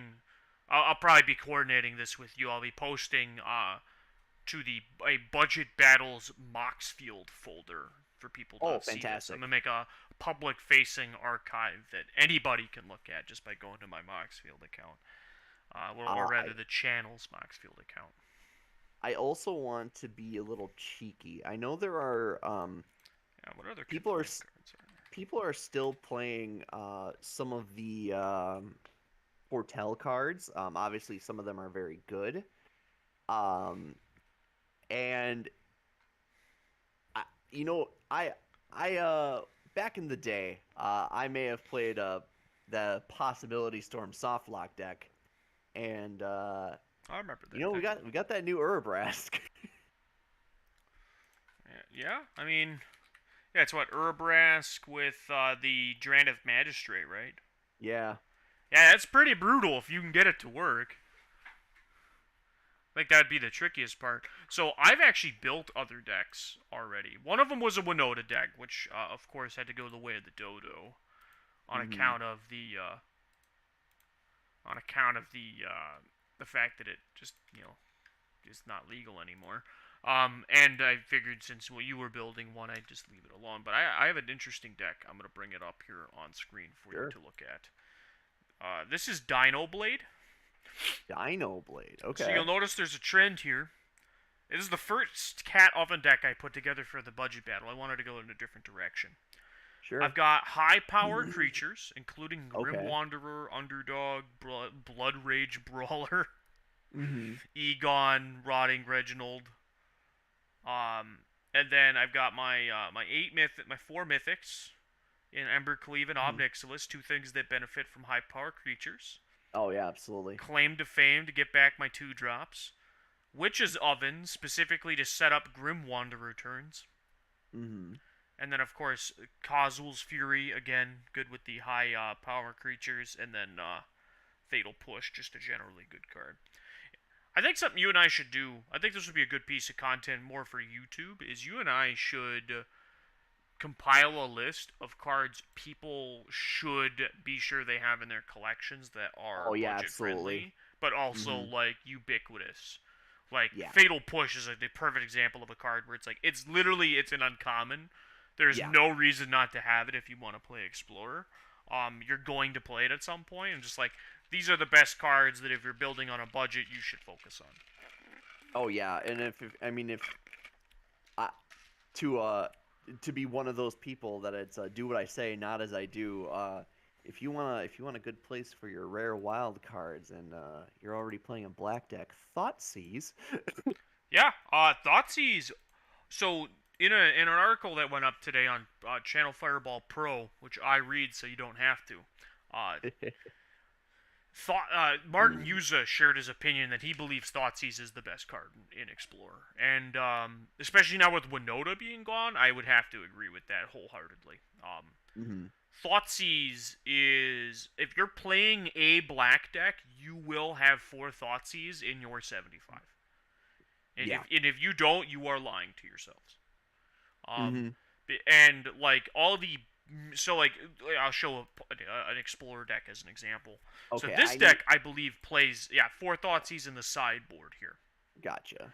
but like this is a combo mid range deck with all these standard legal cards.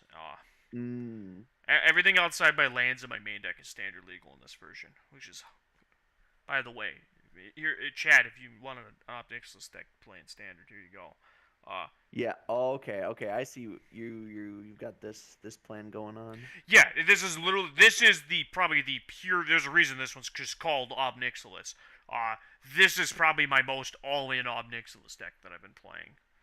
Gotcha. And it's I've been probably the best one I've been playing as far Yeah. as Obnixilis decks. I've been doing just the black red. I actually have been testing out the list posted by in the article by Mike Flores, but he posted Fair. someone else's list.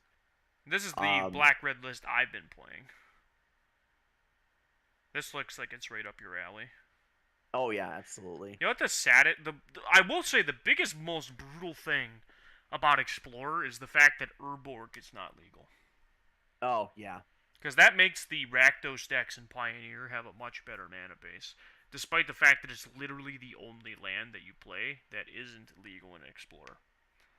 I am going to say a card that I've been that they they have in the deck in the it's only two of, but that's been overperforming is Eaten Alive. Yes, That has been phenomenal. that is a card that I've had on my radar, and especially my big one, and this is, I'll pull up Eaten Alive for the folks at home. It's like a Spark Harvest. My biggest problem with these cards is that they're not instant speed. Now with Winota Yes. being gone, you can lax a little bit. You still need to be able to kill Grease Fangs at instant speed. That's still quite important. But that's the only reason I've stayed away from these cards. Mhm. Is that it's their sorcery speed, and the removal I'm playing needs to be killing very specific things. Yeah, but this is the pure Rakdos for Explorer that I've been playing. I've had a lot I of like fun with this. I like this a lot. Yeah. Also, outside of my mana base, this purely meets our budget requirements. Hmm. Because there's 4 mythics and no rares over here. Yeah. And this could be built in a wide variety of ways. Like, you can go more in on the synthesizer, but I've actually been, now that, like, we're playing 8 3-drops in these decks, like, the synthesizers it just gets worse the higher your mana curve gets. Yeah, I actually I've also been really liking Unlucky Witness. I was very medium on it at first, but My opinion of that card is that if I'm playing Oni Cult Anvil, I'm gonna play the synthesizer. And I play both. if I'm not playing the Oni Cult Anvil, I'll play Unlucky Witness. If I want a 1-drop the sacrifice specifically. Like Yeah, in the no, Jund version of this of the Ob Nixilis deck, I wouldn't play Unlucky Witness because I have 8 oh, ways yeah, to no, sacrifice absolutely. it. Versus if I was playing like if I wanted to play just Cat Oven mid range Mhm. without Oni Cult Anvil, I would go straight for Unlucky Witness before I Yeah. even think about playing Synthesizer. Yeah, I have more ways to sacrifice it probably in my deck. I mean, the Deadly Dispute, the Hmm. Obnixilis, the Eaten Alive, Yes, and then you that's can the also very just key part. and it's since the deck doesn't run that many lands, it runs only 21 lands, in at least in the standard deck that I'm playing. Hmm. Um, it's not even about it's like okay whatever I lose an Omnixilis or a Meat Hook Massacre here and there. It's about hitting your land drops. It's not even about casting the spells. Yeah, I know exactly. I agree. That's definitely what should probably be the focus of that card. Hmm. So a card by the way that's been really impressing me is this Unlicensed Hearse. Oh yeah. So, and I'm not even talking about in this format. I actually have yet to cast it in Explorer. Hmm. It's never actually come up, but I have cast it in Modern, and it's stupid in that format. Hmm. What's really good is when you start exiling your own cards because you have Murktide regions on the battlefield. Oh. Or even better, when the board shakes out and all of a sudden you're just like, I'll play a Ragavan and crew my Unlicensed first and attack for 15 or whatever dumb Hmm. number that you've gotten it up to. This card is nuts. I've been playing it as a one of in my Murktide region sideboard. I play two relics and then one hearse Okay. right now. And this is a card that, by the way, Chad, MTG Finance here for you. This card's $2 and some change in paper. You should buy a playset because they're going to probably be very expensive. This is a card that will be played in Commander. It will likely show up if in Explorer. It will Explorer Pioneer. It will show up in Explorer / Pioneer. So especially Explorer because this is one of the better cards at dealing with Parhelion Hmm. as well as it'll show up in Modern because, as it turns out, having like a Relic of Progenitus is good. That's like the only other card we have we can compare this to, where it's a repeatable, just nickel and dime the graveyard. Except you don't get to choose with Relic, but you do get to choose with Unlicensed Hearse, which makes a really big deal when Delirium matters. Oh Uh, yeah. I've more than once taken somebody off Delirium with an Unholy Heat on the stack and it's pretty savage. Or when you force them to attack with their Dragon's Rage Chandlers, only to take them off Delirium and block them with your own. Mm. It's a very good card, and Drabinoom's free MTG Finance where you buy your playset now while you can. Yeah, Fair enough. it's a card that honestly, like to put it in perspective, like I always buy my cards locally. I hate to buy cards online unless I absolutely have to. This was a card that I bought my last copies online. Because I'm just like, I'm going to have a playset of this card. Because it is very good. Very impressed by it. What are. Gosh, yeah. I have that Dino Blade deck. I also built, by the way, for the budget battles. I built a mono red Devotion deck and a mono blue Tempo deck. These are probably. The mono blue being like. Actually, mostly spirits based, believe it or not. Yeah, yeah. I have actually played against. Yeah, I've seen that on the ladder a few times. Yep. I was playing And on the ladder and it beat me. It's good. 4, 8, 12. Ooh, I actually have too many rares in here. Ooh, actually, never mind. I have like way too many rares in here. What the hell? 2, 4, 8, 12, 16. Jesus. All right, yeah, it makes it. Well, that's easy enough to change. Yeah, it's definitely a deck that like it's like it's a Curious Obsession one drop deck, and you don't even need to play the Spirits theme. You could play the unblockable creatures, and go like in a wizard's direction. You could go in a just a flying creature direction. It doesn't necessarily need to be spirits. It's just there's a lot of good flash flying spirits as it turns out. So there being yeah, Spectral Sailor, Adversary, Rattle Chains. Still play the Brineborn Cutthroat probably, but yeah, and then Mono Red Devotion. So the biggest thing with Mono Red Devotion that I thought you might enjoy is that like it's specifically based on like again that concept of like pick a powerful mythic and build around it. Oh yeah. And it's so this one starts with obviously Chandra Dress to kill being Oh very yes. powerful. And then like other things you get to play: Soul Scar Mage, powerful one drop, plus Goblin Chain Whirler. Really good in general. Good against decks like the Winota style decks that we're playing all these X ones. You Chain Whirler, clean them all up. Then if you have a Soul Scar Mage, you clean them all up and shrink everything else, which is quite relevant. So it's that, and then you get to play just like Annex, Hardened the Forge. I play 2 Fanatic of Mogus in the list. Those would probably just be Embercleaves if I wasn't playing on a budget. Okay, yeah. But it's still an interesting card. Comes down, can do a lot of damage to your opponent. Very strong card, but yeah. What other ideas have you had?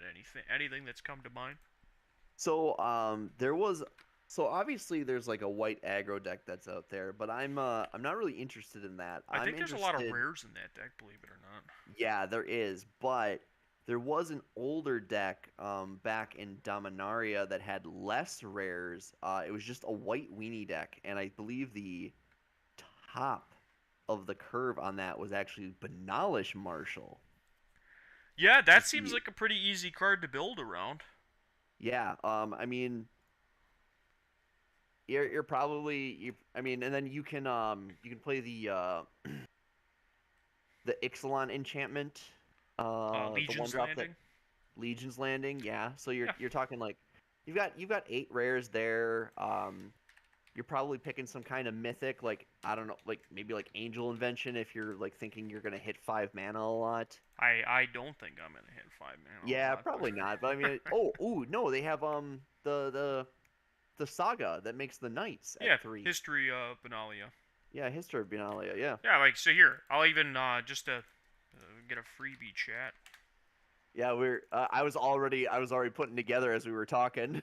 Yeah, and then like so like I think the big thing here is yeah you play History of Benalia, and then I actually think your last rare, believe it or not, I think it's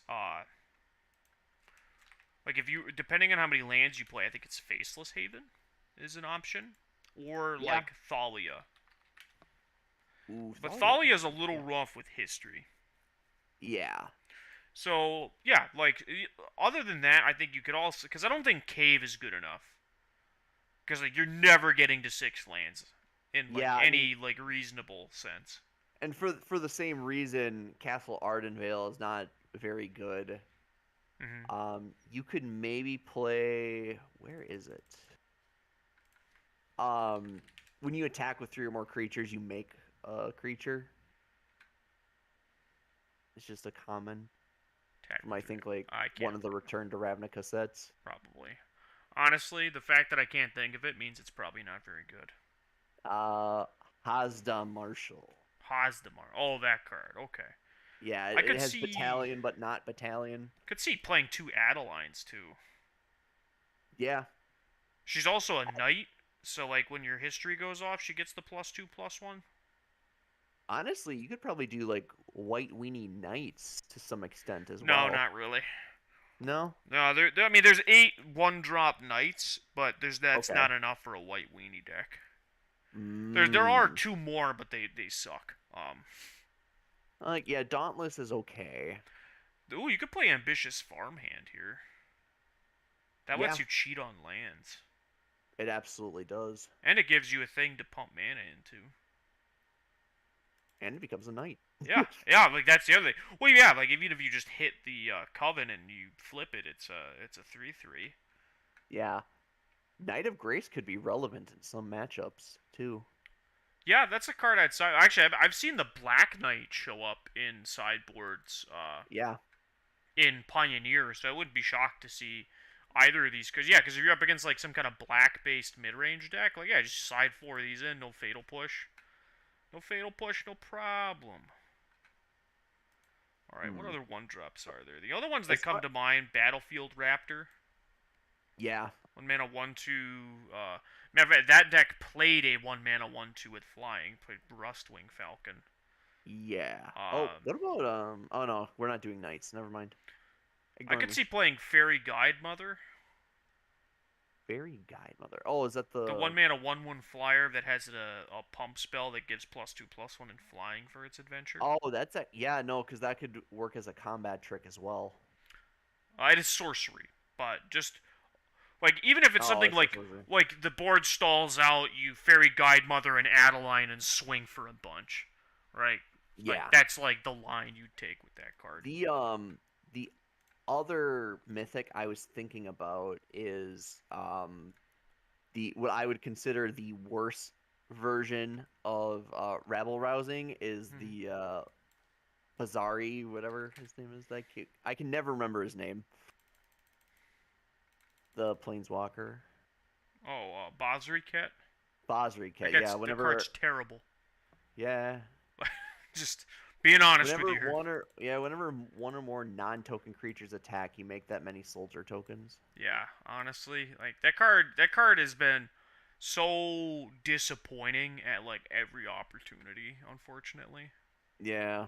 All right, so the real question is, so if you're looking at the stream, do I just play 20 basic mono white aggro? I mean, honestly, that's the way I would go. I think we can do that. A matter of fact, I got what is it? 2 rares left in my budget. I'll play 1 Aganjo. Yeah. And yeah, why not? Right. Play a random castle. Right, like. Why not? Yeah. Ooh, actually, or maybe you want to play the desert. Because Ooh, yeah. Actually, you just play like 4 of these, right? Yeah. Boom! Look at us. Yeah, and then the sideboard, you can just play these like alternative threats that those like cheese removal and sweepers. Yeah. Just even to, like that upgrade your stuff. Even like that the 3 cost that gives your board indestructible but isn't a rare, like. Oh yeah, yeah. That the 3. Yeah, it's not the phasing guy. It's the other one. Yeah. I can't remember its name. Yeah, I can't remember it off the top of my head either, but.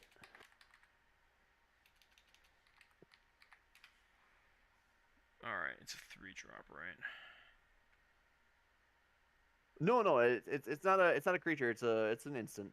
Oh, it's an instant? Yeah. Oh, this thing? Make a stand? Yeah. Yeah, I mean, for the budget battle, I don't think you'll need that. But if you did want to play this in, yeah, if you wanted to play it in like a normal ladder. Yeah. So, like, one thing I was thinking is, like, you could also play these creatures. Like Healer's Hawk, Leonid Vanguard, a Johnny's Pridemate. Like, that's an option you could play to get, like, just a big threat that can just, abyss the opponent. Yeah. Over time, as well as just having a flyers, it can be pretty relevant in these decks. I'm just gonna play Cheeseball sideboard. All right, there you go, chat. Freebie, mono white aggro. All right, and then by the way, you should shoot me your deck lists, your final deck lists, so that I can archive them after the stream. Oh yeah, absolutely. Absolutely. Yeah, there's other cards I was thinking about. So like the other one, this is another easy deck. I think we'll just throw together here. Because we talked about Banalish Marshall, but there's also another card from that rotation that's pretty good. That was also good in Dominaria Standard. Steel Leaf Champion.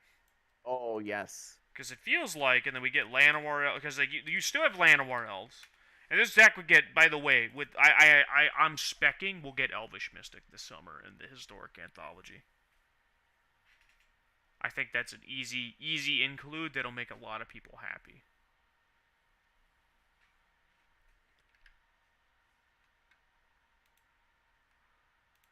Right. Yeah, because they had that whole cycle. Yeah, the cycle. We saw a Tempest Djinn deck today. There's also the mono blue deck that could play Tempest Djinn. Goblin Chain Whirler is a solid threat still in mono red decks. Of course, the black one sucks, Dreadshade, but it just has like fire breathing. Yeah. And like sadly, that's just really not worth a rare. But Steel Leaf Champion still feels like a very reasonable card, because like it feels like here you can play like Ronos would probably be at least one of your mythics. Mm-hmm. And then like realistically, the world's your oyster from here. But with the pack leader is probably one of your other rares. So all being just solid good cards. Don't even necessarily need would there be room for like fight rigging? Yeah, but the real thing with fight rigging is what are you fight rigging into? True. Like, that's my big thing is, like, I definitely think there is a fight rigging deck you could play, but it's like, what are you fight rigging into that you couldn't, like, maybe fight rig? I suppose, yeah, if you're pushing for an aggro. Yeah, if you're an aggressive deck. I feel like, yeah, like, you could definitely build around fight rigging and have, like, a really strong deck, but, like, yeah, it's more of a... By the way, what do you think of Prize Fight? Where it's just like the pit fight that makes a treasure? I love it. I suspect if there's a green aggro deck that this card's gonna show up in it. Yeah. Like this one right here. Mm-hmm. I'm just kidding. This is actually a Blizzard Brawl deck, but because that's just a better card. And it feels like like Faceless. No, I can't. I don't even feel comfortable playing Faceless Haven. I'd probably still play Faceless Haven. Let's go like 1, 2, 3. Yeah, because you got Llanowar Elves to play the additional green costs if you have to. Boom, look at that. Now we got 18 cards to work with. 2 mythics left.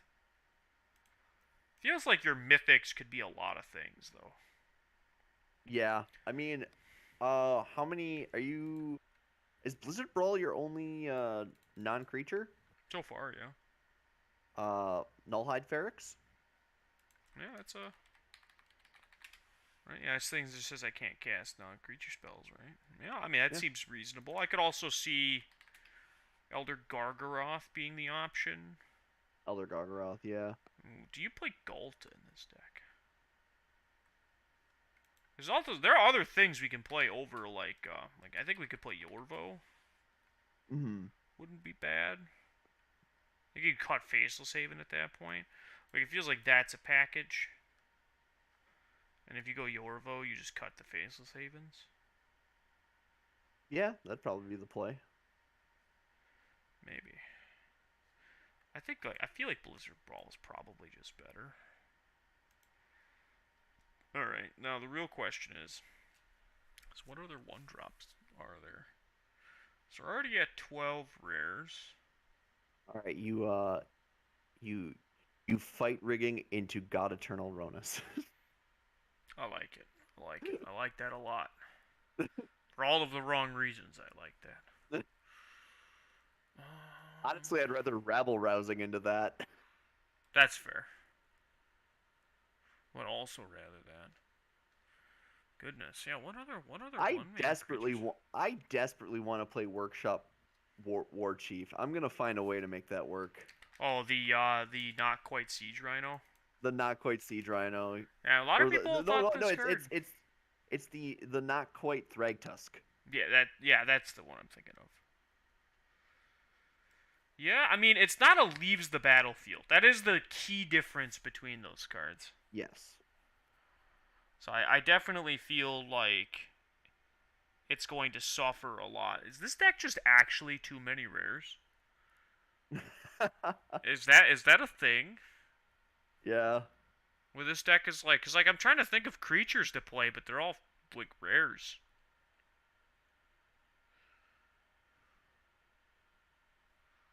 It could be. I mean, a lot of these cards that we're talking about were from a time when like the mono green deck was like the mono white deck now. Yeah, where it's well, even yeah, it was just like all. Yeah, I think there might just be straight up too many rares to play that you can't fit it in the budget, or if you do, you have to cut Faceless Haven out. Hmm. That's brutal. Yeah, look at that. Never mind, chat, not a freebie. One card that I also was thinking a lot about that I imagine you've also thought about. Not historic. Explorer. I feel like that Drake meme right now. Is Collected Company. Oh yeah. Finding cards that play well with this. So like the biggest thing I imagine is like you have to have all like a lot of good 3-drop creatures, I feel like is the key. To like either just making this deck like competitive at all to being like reason, and then like if we can play it into the budget setting as well. So what can we play with this? What doesn't suck? I mean, Knight of Autumn is a good card. Is it though? Is that a good card? I don't know. I seem to like it. I mean, I like Knight of Autumn a lot, but like I think in the context of the format, is it a good card? Okay. Okay. Yeah, like that's my big question with that one. Sure. Is that I want it to be good, but I don't think it actually is. All right. Yeah, I'm gonna build my one of my other ideas that I had. Where the hell are we? Vanifar. Oh. So I've been really wanting to play this card on the budget battle. It's a good card, and you can, fun fact, win the game by just having it with a Llanowar Elves in play, Oh. or even just having it and then casting a Llanowar Elves. Mhm. So this is a deck that is surprisingly budget friendly. The biggest drawback you run into is how bad your mana base could be. Yeah. But like the fact is that this is a so I could play this one, right? The mirror image. Mhm. But you could also just play Glass. Like this is a card that I would play potentially in the budget battle version if I can't fit this one in. But like in a normal setting, you'd almost always play Glasspool Mimic. Yeah. But yeah, so the combo you get to do here, you get to do a few of them. Is that you can where you sack a corridor monitor, you get a renegade rallier, it gets it back. You just keep doing that until you have like 8+ renegade ralliers in play. Then you grab a Tuk Tuk Rebel Fort and just attack with everything. And you can Yeah. do that fairly early, believe it or not. It's actually kind of surprising. But yeah, it's a fun little deck that I've played around with. Like in historic. Matter of fact, why don't I just play 8? Let's play 8 3-mana mimics. It's all good. It's the worst that could happen. Before you say drawing 8 of them, look at that. It's basically a whole deck right there. It's got to put 27 more cards in. Oofda. Have you been thinking of any decks while we've been just kind of shooting the shit here? Oh yeah, I've been browsing. I'm I'm looking for cheeky combos that are within a budget. That's the issue. Fair. Fair. What about Hmm. 4 that say enters battlefield?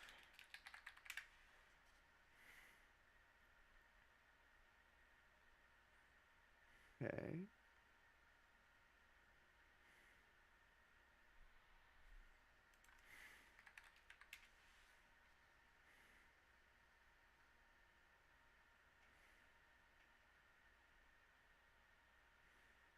Oh, you know what? I think. Yeah, it's banned. I'm I'm not surprised. The card's way too good. Which card? Wilderness Reclamation. Oh yeah, no, that card's been banned for a long time. Card is And way too rightfully good. so. That card is, yeah, as you said, way too good. So what I'm gonna do is I'm gonna look at New Capenna and I'm gonna be like, hey, what rares and mythics do I want to jam? That's fair. I think that's a reasonable way to look at this.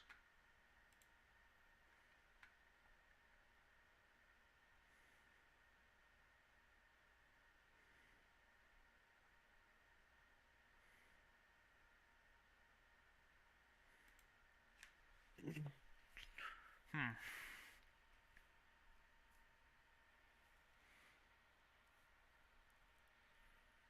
There's a surprising lack of like 4 drops that I'd actually want to grab with Vannifar. It's kind of surprising.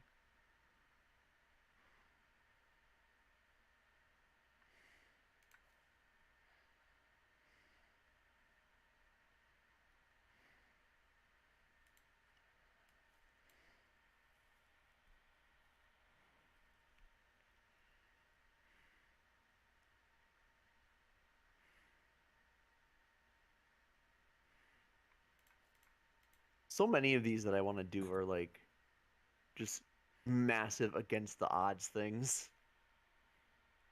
I Like feel like it's gonna come up a lot in the budget battles. yeah, like I want to play Arcane Bombardment. Well, yeah, naturally, I'd want to play that.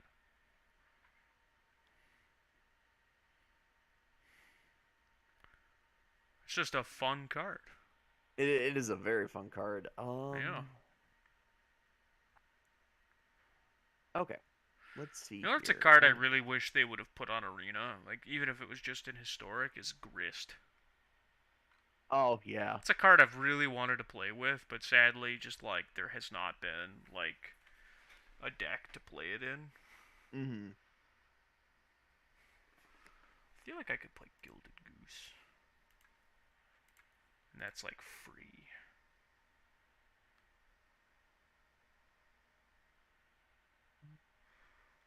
The goose is loose. I've probably got like, what is it, like 2 more cards I could play?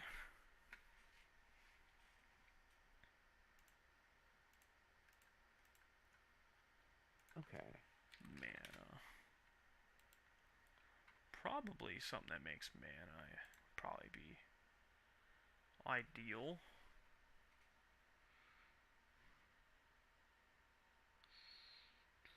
Okay.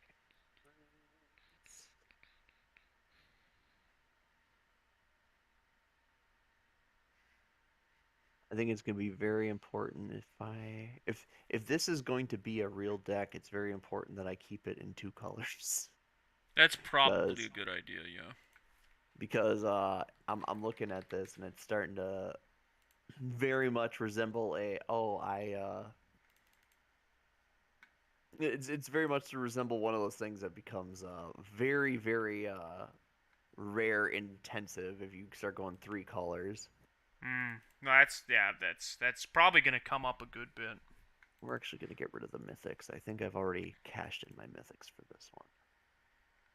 I think that card's pretty good. Ooh, actually, you know what I realized is I could grab Innkeeper.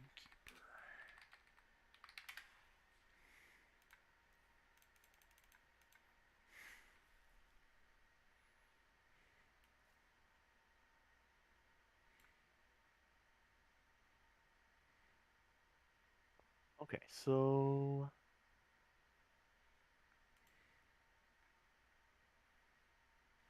I see probably want to be playing this. Well, there's a lot of stuff in the 3 mana slot, but I think 3 mana might be the top of my curve here. So, Fair enough.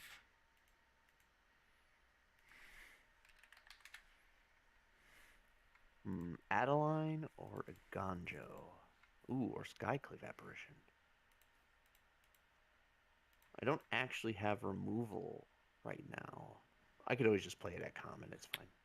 And what's the Bant like sack land? Bant Sackland? Oh,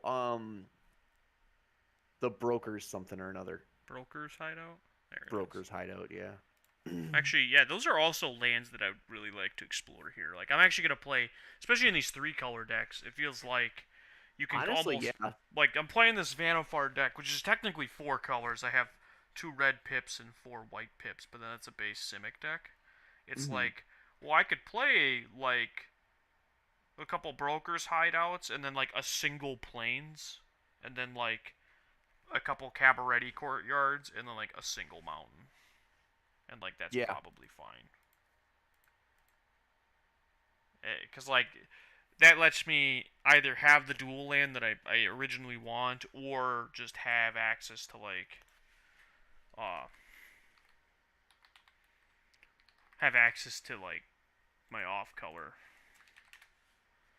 in like a fairly efficient fashion. Oh, yeah. Dawnbringer.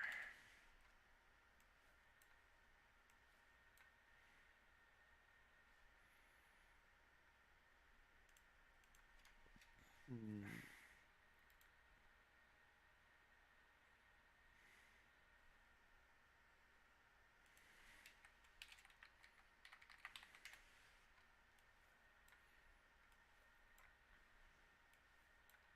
Yeah, this would let me cheat on lands.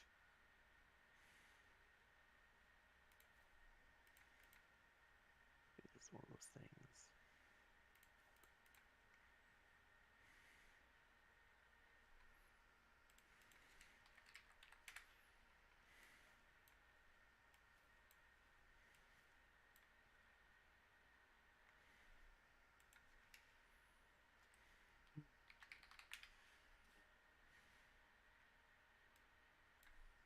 Have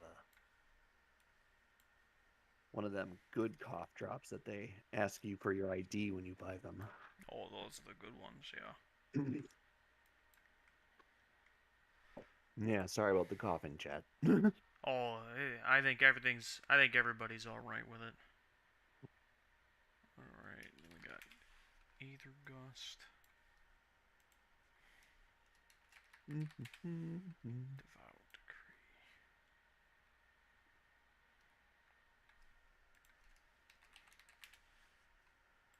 All right, there. We got. I think we're at a point where we could go. With a question mark. All right, I've got some budget battle decks put together. That's gonna get my removal here. I mean, we might as well just play Llanowar Elves. Like, I mean, if you're in green, I feel like that's like we just talked about Fatal Push earlier. Like Llanowar yeah. Elves is another card that's like super powerful to build around, Mm-hmm. and like very easy to like just sort of like, oh, this is the power that I can use my lesser wild cards on if I haven't been already. Just Yeah, like a really easy way to do it. I was just looking at this and it's like, well, I absolutely at some point want to cast March of the Multitudes while Ginny Fey is on the battlefield. So, All right. because that just seems like money. I played this deck and this deck. Gallagreeters is also a card that has been way better than I thought it was. Gallagreeters. I mean, I've actually heard a lot of people having mixed opinions on that one. Where like I read that card and like I'm like, this card like has to do something, right? Yeah, no, we'll see this. I read it and I'm like, it's probably not like not good at all. That was my that was my interpretation of it, and it's been above that, so it's been overperforming my expectations. Yeah, Oh, yeah. No, I feel like the best thing you could like play like this feels like very easy to play it in like in like go wide decks could easily play something like this, And I feel like it's probably bad. The problem is that it's not like something that you can just play on turn two, especially in standard, like where Yeah. Spike Field Hazard, Flame Blast Bolt, but even that extends a little bit to Explorer and whatnot. It's Mhm. unfortunate. So But there's let's a see. deck that I really wish translated over to this format that sadly just doesn't. It is that in historic, I'm sorry, Pioneer. I keep mixing all these names up. There's a there's a Blue Red Dragons deck that's been getting a lot of play Okay. because Silumgar's Scorn is legal in that format. Oh yeah. So you just get to play a counter spell. So and turns out 2 mana counter spell really good with Goldspan Dragon. Yeah. Remember, Yeah. the whole reason they nerfed that card in the digital formats was because of its interaction with negate. Yep. And now you just get to play better counter magic with it. Feels a little dirty, if I'm being honest. What do we want to play? What else could we play? What are some other deck ideas? And chat, if you have any deck ideas, remember there is a points redeem for a build around request. It is a That's true. 10,000 watch points redeem. Because I don't want to get a bunch of them. But if anybody has any deck ideas they want to see Shrabby and I hash out and then play on the next week's episode of the budget battle, you can always redeem that. Like you saw earlier, the blue-green Tempest Jin Cultivator Colossus deck, that was a build around request. I'm curious. Another card that I just came to mind was not Thalia, but Thalia's lieutenant, and that's a really good card to build around. Oh yeah. Makes me curious if there's enough good humans to warrant playing it. That's a good point because yeah, we were talking about tribal. Yeah, and that's hey, we talked about going in that mono white direction, right? So it's just because you have Thraben Inspector, easy 1-drop. Mm. Um, you've got Dauntless Bodyguard. That's a good 1-drop. Cathar Commando's not terrible because it's removal. Cathar Commando. Which one? The Oh, the the two 2-drop. mana. Yeah, the 2-drop. Yes, that guy.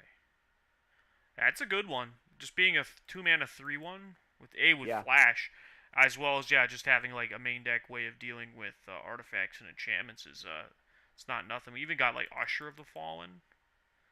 And if you really wanted to go deep on the 1-mana 2/1s and really sell the white weenie archetype, you could even go Mm. in the direction of playing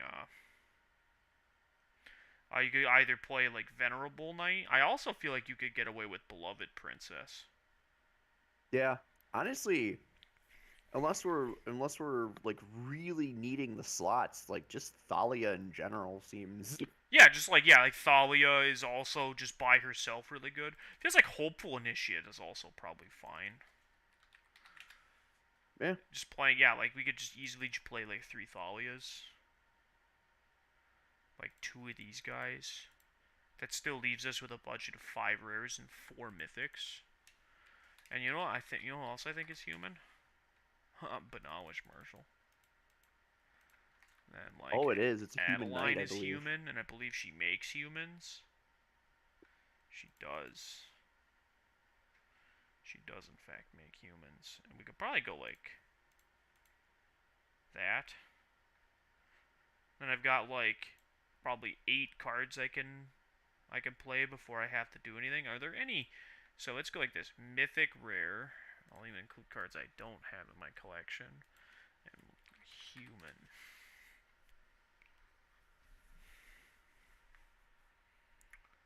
At least in mono white. Wow, I don't have any Savior of All unboxed. No way. How will I ever recover?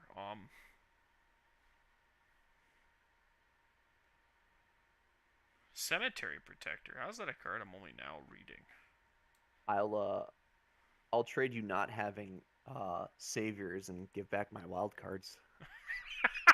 Oh, you spent wild cards on it? No, no, Oh, I opened all of them. okay. Oh, I was I gonna would say rather. that'd be I'm just saying I would rather have wild cards. that would be like R.I.P. my guy. Yeah, it feels like if you're gonna go mythics, like you could go into two colors, play General Kudro, Oh which yeah, you could even cut Benalish Marshall, to play General Kudro, or just play both, because we have those 8 tribal lands, yeah, and then like, but you could also, if you wanted for your mythics, you could just play Intrepid Adversary as well. yeah. Problem is, I Well, think yeah, that and might it's be slightly too heavy on twos. now that I'm thinking about it, like, so you could, if you did do the two colors and went Kudro, you would have everything but Planeswalker removal Hmm. in just your creatures. That's true, yeah. Yeah, because you could play Kudro. You even get access to Dire Tactics. Yeah, Just a really good removal spell. Yeah, it's probably worth just going into black white, right? And you even you just cut the Benalish Marshals. yeah. I don't even think you need the Benalish Marshals at that point. That even frees up a bunch of rares, so you could even go like up to that third Thalia, and then yeah, like these are probably you probably only like main deck 2 of these, play 2 in the side. Well, then I was also thinking, if you're looking for, if you're looking for some kind of card that doubles as like card draw and makes your creatures more into a threat, you could play Wedding Invitation That's also true. That is a really good way to take advantage of like going wide, as well as it flips. into an Anthem. Yeah, The only problem is that one is bad with Thalia. that's true. Is it bad enough? Because I feel like you could still just like play 2 of these, and then like play like 2 copies of Wedding Announcement. That way we're at 8 threes. The other thing I would want to look at is like black humans. Are there any reasonable black humans we can play? Should probably rephrase the way I said that, but I mean, in the context, it makes perfect sense. I suppose out of context. yeah. If that's a soundbite I'll regret later. Like the Corrupt Court Official, notable Portal 3 Kingdoms reprint right here.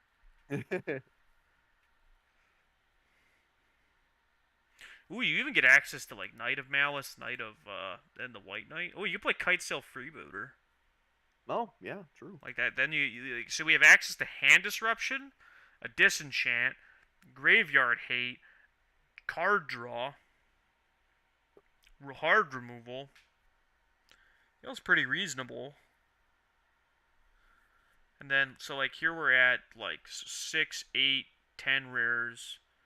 And I don't even think you necessarily need the Thalias. No, I don't think you do. Like It's they'd that, or maybe I be a think you cut like the sideboard. Hopeful Initiates. Usher of the Fallen also gets a lot worse here. Yeah, But like, wait, other 1-drop humans we could play. I still think Beloved Princess is probably fine. This is a yeah. I card that mean, when people read it, like people like overlook it all the time, but like this is actually like a really good card. It's just yeah, never had a home because it came out in Throne of Eldraine. yeah. I mean, I played it with Heliod a while back. Well, it's a good card, like especially once it's like if it gets to a point where it's like anything bigger than a 3/3, like that Yeah, can't be blocked by creatures power 3 or greater. It becomes like this card is literally just an abyss sometimes. yeah. Especially because you're playing Kudro, you're playing the Wedding Announcements. Because I feel like we can cut Hopeful Initiate and the Usher and play like 4 copies of this. Hmm. Um, could also play. What's another good human? We don't have like this card. Code Spell Cleric. I feel like this is better if you're going mono white though. Because you're probably double spelling a lot more often than that. Yeah. Um,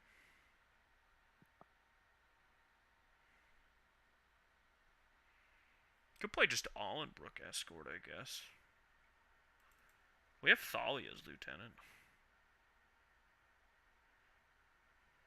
Yeah, I'll play like 2 of that, and then I feel pretty comfortable just playing 2, and then that freed up a bunch of rares, right? So I got like was it 6, 8 rares, so like I can play Concealed Courtyard as like one of my last 4 rares, and then it's like just a bunch of tribal lands and then some basics.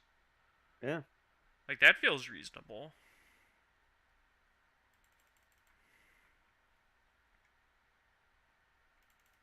Honestly, it's pretty much got everything you need. Yeah, this actually has a lot more flexibility than I thought it would. And And then Dire it's Tactics saying exile instead of destroy is huge. oh exactly, yeah, and then you could just play. So yeah, look there's the deck, I think. Rather, I should even clarify this is just black-white humans. Black-white humans. Yeah, because like you get to play Knight of Malice, you get to play Knight of Grace. Just like sticky 2-drop threats out of your board. Yeah. Get to play the extra 2 Dire Tactics. I imagine you could even play, yeah, we could probably even play like Portable Hole. Don't see It's why like, not. it's like a 2 of, I like the idea of playing just like some Heartless Axe. Just like a hard 2-mana removal spell seems decent.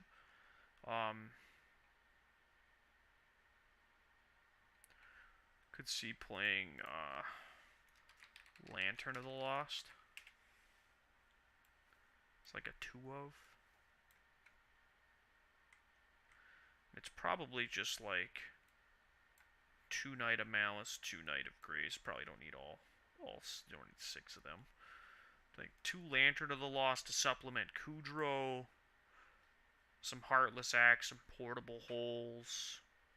Like all these seem like relevant sideboard cards, and you could easily bring them in. I actually think you just go just more in on it, because the Portable Hole is just so good, and then like Heartless is. I would say Fatal Push is an option, but I feel like you just play Portable Hole instead. Yeah. Actually, I think you cut 1 heart. Actually, you know what you could play? This deals with Planeswalkers. Let's play some Banishing Lights. Ooh, yeah. It's just a solid option. Pretty sure there's another card that does the exact same thing with a much better name. I think it's called Borrowed Time. Is that right? Yes, it is. It is weird that they printed literally just the exact same card at the exact same rarity. Yeah. With a different name. And I like that name better. I mean, I guess it's somewhat better than being literally exactly the same card, and it's like, oh, cool, now I have 8 of them. Exactly, yeah, like that is kind of nice. Or like, I guess for Commander, now you have 2 Banishing Light effects you could play that or like 3 Oblivion Rings if you want to look at it that way. Yeah. Look at us. We put together a white aggro, a Vannifar deck, a humans deck. Is there? Oh, you want deck? So there was a deck I really wanted to build, and then I remembered. Mono Black Devotion gets a lot worse in this format because we specifically don't have Phyrexian Obliterator. True. Because that was a historic anthologies, not legal in Pioneer card. So definitely feel like that's still an archetype, though. Yeah, I mean, definitely don't see why not. We also don't have Phyrexian Arena. That was another card in that archetype, I guess. But I should keep in mind. But, what kind of... Are there any triple black? We got that, Throne of Eldraine thing? Yes. The Elf Noble or whatever. Yeah, there's another card. So I actually remember there is a combo that I saw in a Pioneer list. What is it, like here, let me actually turn that off. Where it's like this card, and then like Dream. This thing. So like part of your thing is where you play Underworld Dreams because it's like a devotion source, but then you just like get to play like Peer into the Abyss, and like you can just target your opponent and kill them. Mm-hmm. I'll try that. I'm willing to go in on this. It's got me at 6 rares so far. That's a good start.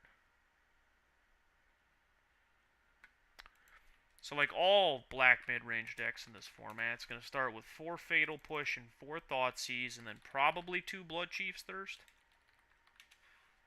That seems entirely fair. Yeah, those are all really good cards.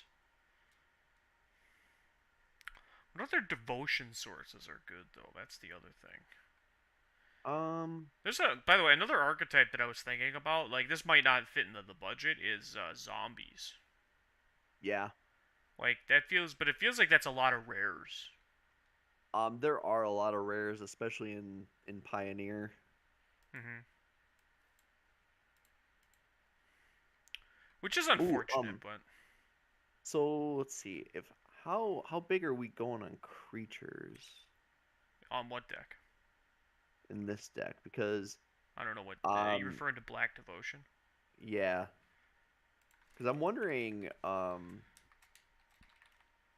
if the monuments would be valuable here at all. Maybe.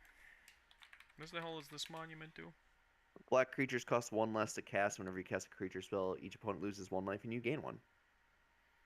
Probably not. Yeah. Oh yeah, because we're doing a lot of black pips actually. Yeah. Well, at least that's the goal. Yeah. Is to have just like a good number of black pips so that you're draining with the Gary there.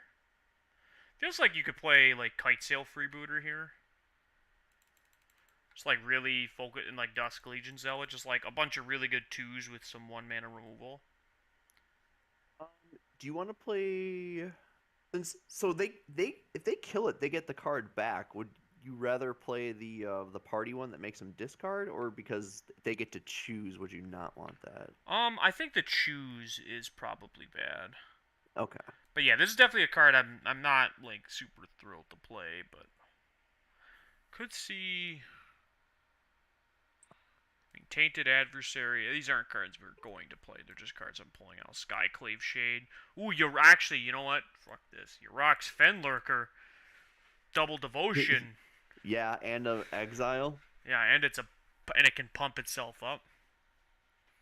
And a card we could probably be playing in this deck is probably not a lot of them, but like we could play Cabal Stronghold. True. Probably not as a 4-of. But definitely a card we could play around with. It's not quite a Nykthos. That's another card I foresee them putting in this summer, by the way. Yeah, I can imagine. Like Nykthos, Elvish Mystic. I could also see, like... I doubt that they care to put the Lotus Field combo in, but that is another relevant deck. But I could see the Painlands that are missing from the format, but they're not played too heavily, which is weird because you'd think they actually would be, but they just don't get played enough. Actually, I think we just go with a classic Hero's Downfall. Probably not 4, but I think we could play. I don't think we need Skyclave Shade. I think we have too many 2s already, but.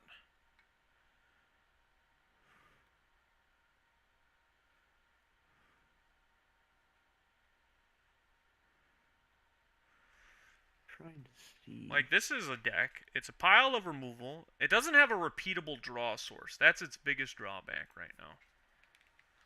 Draw a card. So that's, like, what the deck looks like it needs. It's just, like, some repeatable card advantage. Just like Castle Locthwain is definitely not, like, what it should be. But, ooh.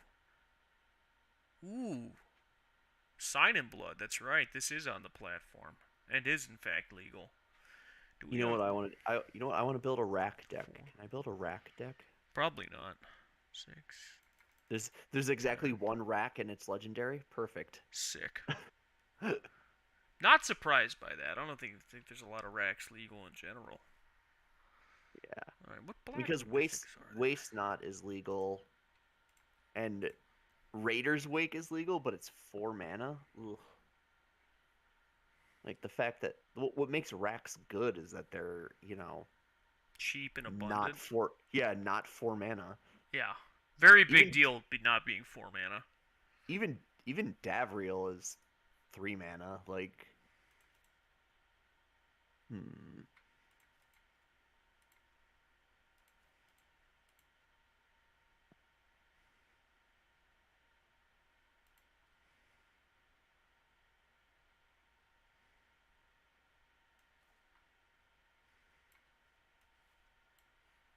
I just had another idea for a deck. It's gonna happen a lot, I think. 1, 3, 6, 10. I'm still Yep. I'm ditching what I was 3, working on, and now I'm 6. thinking about something else. Fair. Yeah, I just saw a card that when I'm done here, I'm gonna build that. It looks like a lot of fun. Oh, turn off Mythic Rare. There we go. I can play like A Takenuma and probably like A Hive of the Eye Tyrant. And then I have access to.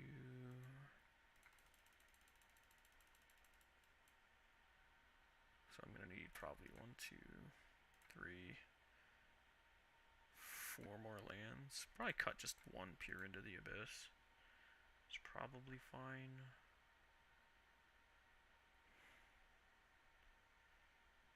It's probably just 0 Peer into the Abyss. That card just feels bad. Trim 1 Hero's Downfall. Go up there and down here, I think.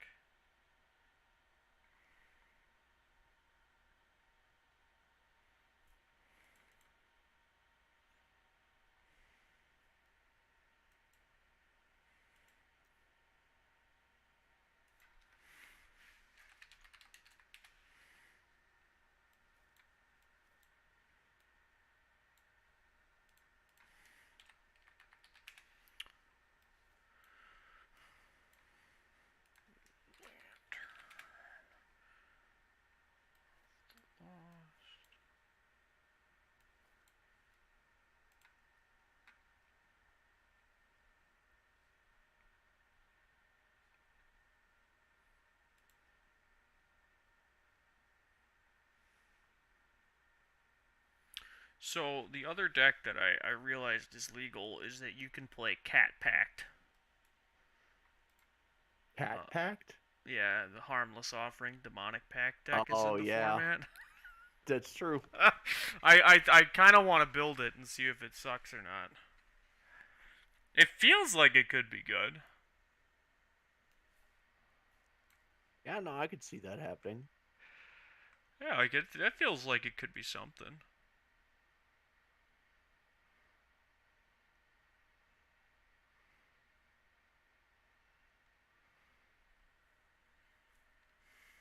Oh, no, we're not gonna.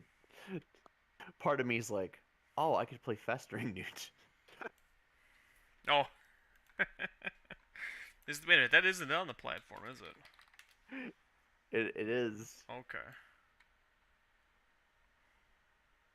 They brought it in via Jumpstart. Oh, that's right. Yeah, what was in there?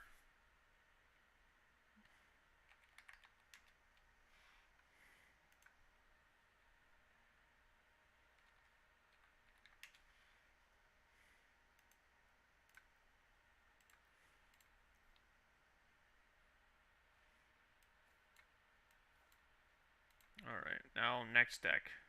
Because we're just on a deck building craze here. Which I think we can wrap up in like a few minutes. Yeah, I know, probably a good idea. Yeah, because it's about 10 o'clock by you, I think. Yes, yes. Alright, Demonic Pact. Harmless Offering. Alright, so what can we build around this? That's our 4 mythics in the Demonic Pact, 4 of our rares in Harmless Offering, because that card totally needed to be a rare. We got Fatal Push, got Thoughtseize, got. Ooh, that's a neat little interaction. It's like a backup. You could play Fatal Grudge. Oh yeah. I don't think that's very good, but you could play it. No, but I mean, it would be able to get you off of your pact. Yeah, if you That's the absolutely have to. yeah. As well as it draws a card, so maybe it is worth just. I'll put like 2 in, try it out. What else could this deck be playing? What other mid-rangey things could I play? Probably like Blood Chief's Thirst.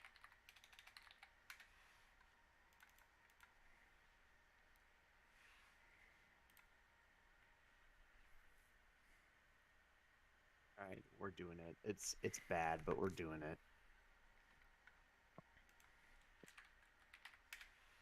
I just gotta pick my battles.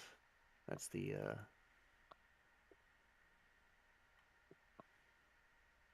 oh,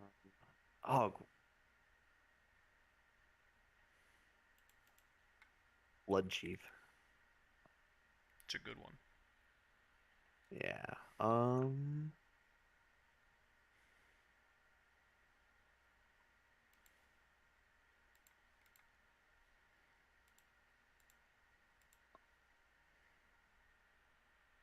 3, 7.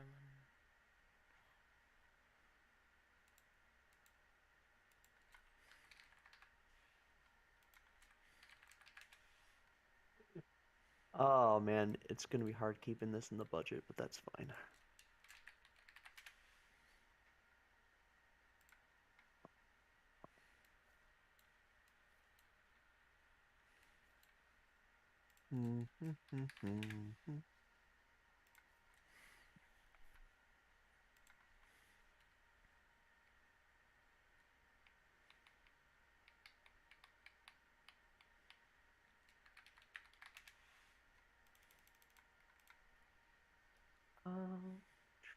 It needs to be an ETB effect, so I think we do that. I've already got my mythics, so what rares can we do?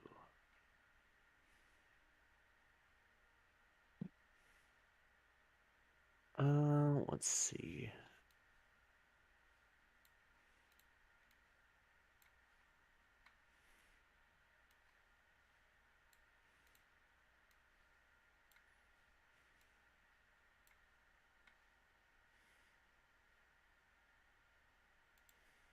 Definitely red and black here.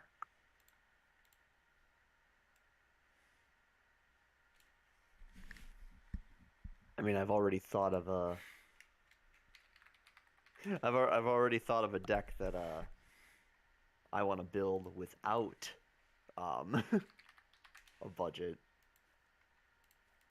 Yeah? Uh, so I instead of you know how I was talking about how I was like, oh, there's only 2 racks, Davriel and Raider's Wake. No, there's another rack, Oh, what is it? Obnixilis. Oh, I suppose, yeah, that is a rack. Not in, like, the most traditional of senses, but, in a Yeah, purely technical sense. yeah. So if you just get them with no cards in hand, um,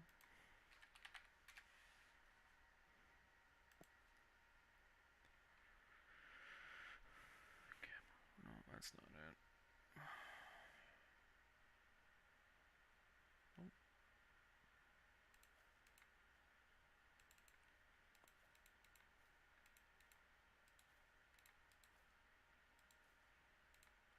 we have a.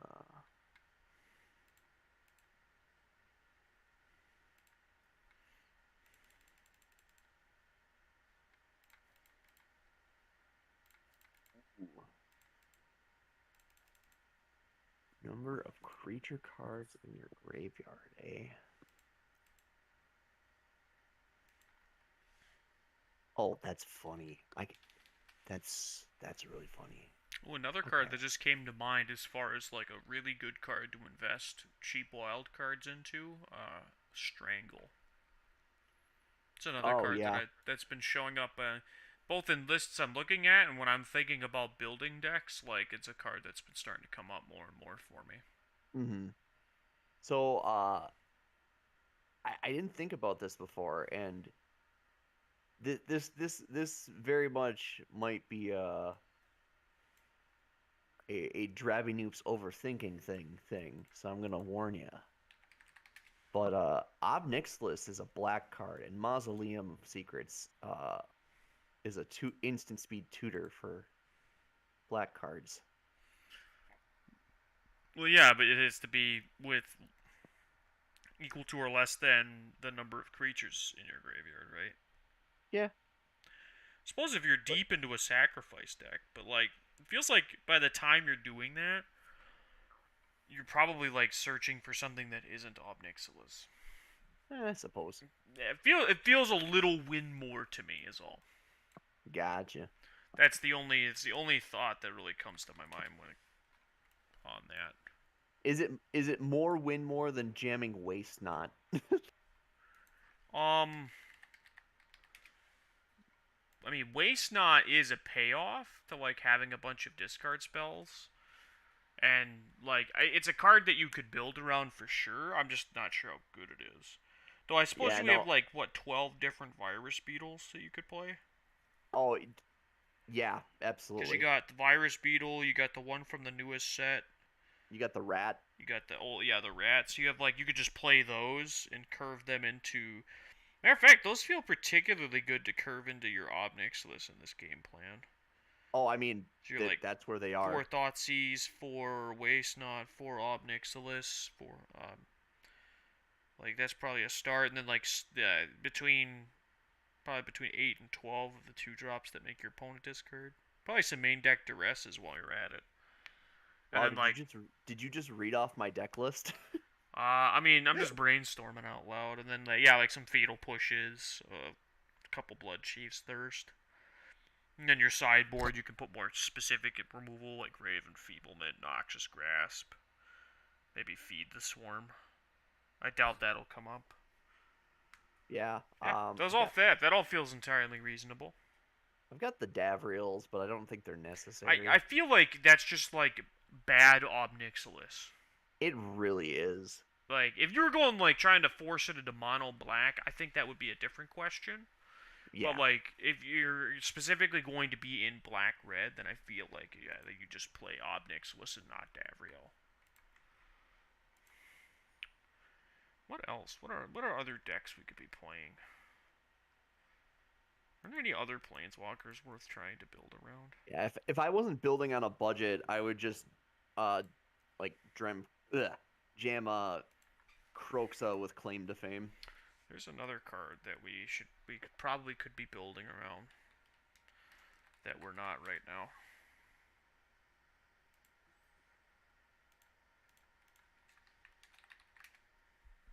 Wait, what?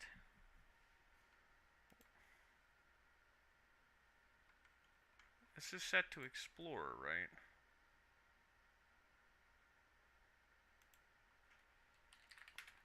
Hard. Oh, do I? That's right. I don't have any. That's why. Hardened Oh. scales. Yes, yes. I was looking at Hardened Scales. Like Rishgar. I feel like because like dependent like the land situation, you probably end up in Golgari with Winding Constrictor.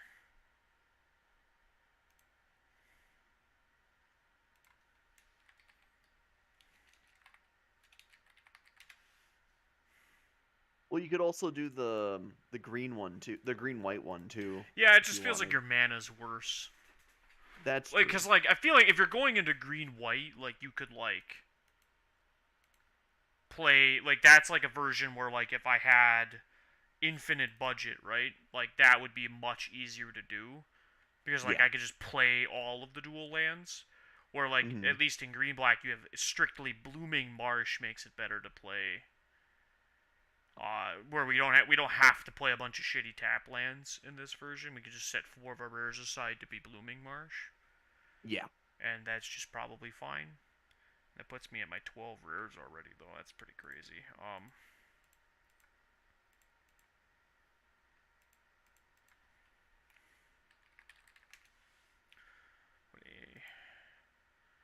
counter.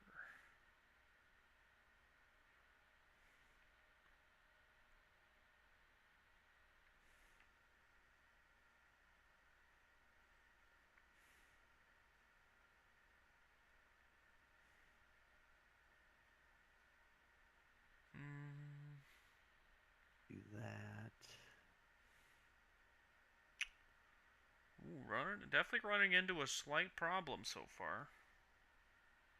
A lot of the good cards you'd want to play are in fact rares. Yeah. So definitely it's going to run a tight budget, but I think it's still doable. Like,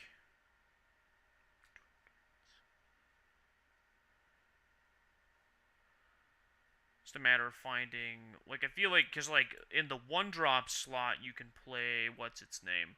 Iron Apprentice. It's just a colorless creature that gets a counter when it dies. It gets to move its counter. Yeah. So that's like pretty big freebie, I would say, as far as this specific archetype goes. I don't think there's any other real colorless cards that can get away with being in here, but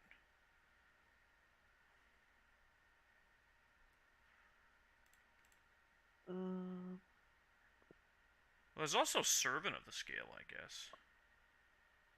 Yeah. Which is literally just the same thing worded differently.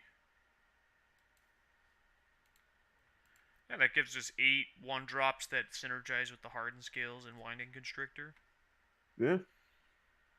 And then probably look at the 2s. Are there any black creatures that synergize here, I guess? Let's look at that too.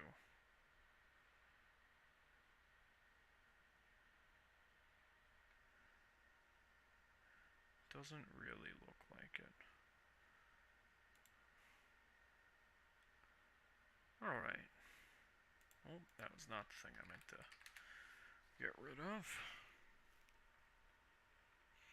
Yeah, because, like, you could play Pelt Collector, and, like, there's a couple of rares you could easily be, like, Swarm Shambler. Where they feel like, not necessarily strict upgrades to the cheap guys, but definitely, like, you know. Ooh, could play the Go Shintai, that's a card. I don't know if it's a good card.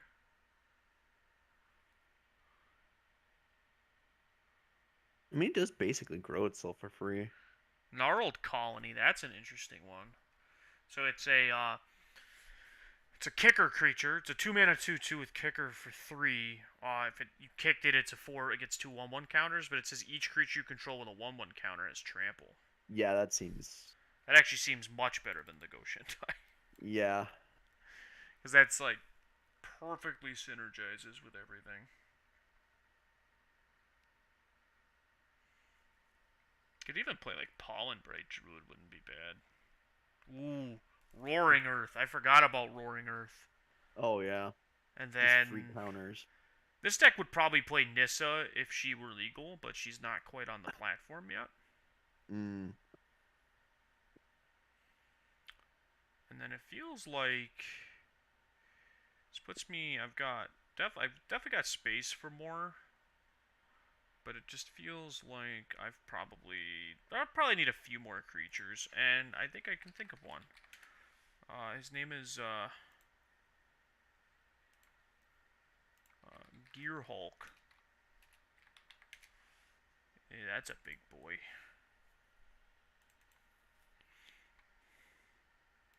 Probably don't need. I'll probably go like 3. Probably 3 Roaring Earths too. And probably, I think some like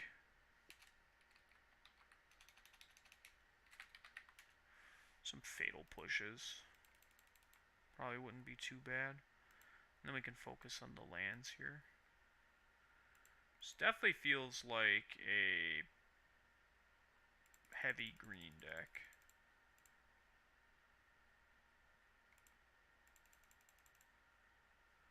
Here I am just trying to decide the last 2 cards from my sideboard. Yeah, seems reasonable.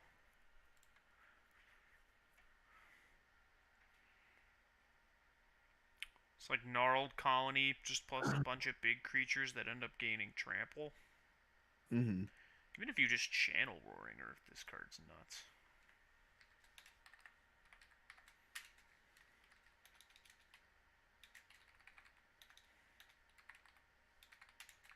I actually really like this like quote unquote rack deck.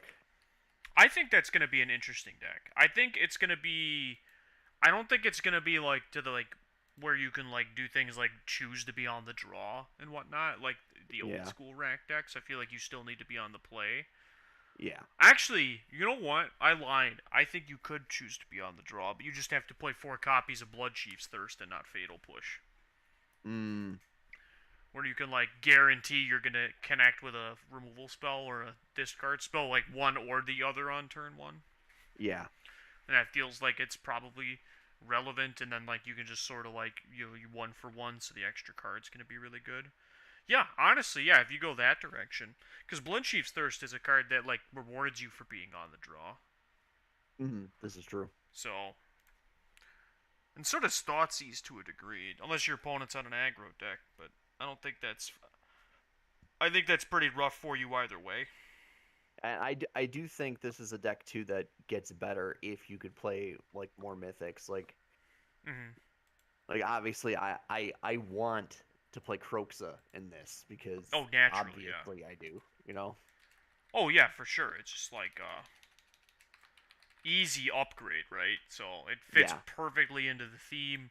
But that's like one of the things about our about this series that we've talked a lot about is that like these decks, like a lot of these decks, you could easily take from our show, do a couple of tweaks and upgrades, like especially with mana bases and the multicolor decks, and like you could have like a reasonable deck. Oh yeah. And I feel like it's especially true so far with the decks we showed off tonight in Explorer. Like these Oh are decks yeah. where you could easily just upgrade them a little bit, and they would be like very reasonable strategies to be playing. And Yeah, some of it them, is very surprising how reasonable Citizens is. yeah, it's honestly I foresee that you could upgrade that deck and just have like a Naya beatdown deck in the format. Because it feels like Naya as like a color combination feels super reasonable. Hmm. Because it has access to like all the things it needs to deal with, the various the various I'm all tongue tied, like graveyard decks, artifacts and enchantments, and like all you'd have to do is like play some Night of Autumns, have Rest in Peace in your sideboard. Like even just like taking like that as a base deck and being able to expand on it is like a really cool thing. And I feel like Jetmir is the real deal. I think that's a very powerful like build around card that you could Yeah. even if you're not playing in budget, like you could very easily justify playing that card. Yeah, I'm making a few changes here. I think I want a little bit more ramp if possible. Hmm. And also I want to play Rocco. Because if I have an excess of mana and I can't find my Jetmir, Rocco just puts Jetmir into play. That is pretty dirty. Yeah. I do like Rocco. I think Rocco is like the quintessential like good commander card, Oh, absolutely. and like the card people will try to force the most in constructed, unfortunately, Yeah. No, I agree. and not necessarily in a bad way, mind you. Like just definitely feels like it's gonna get where it'll see a lot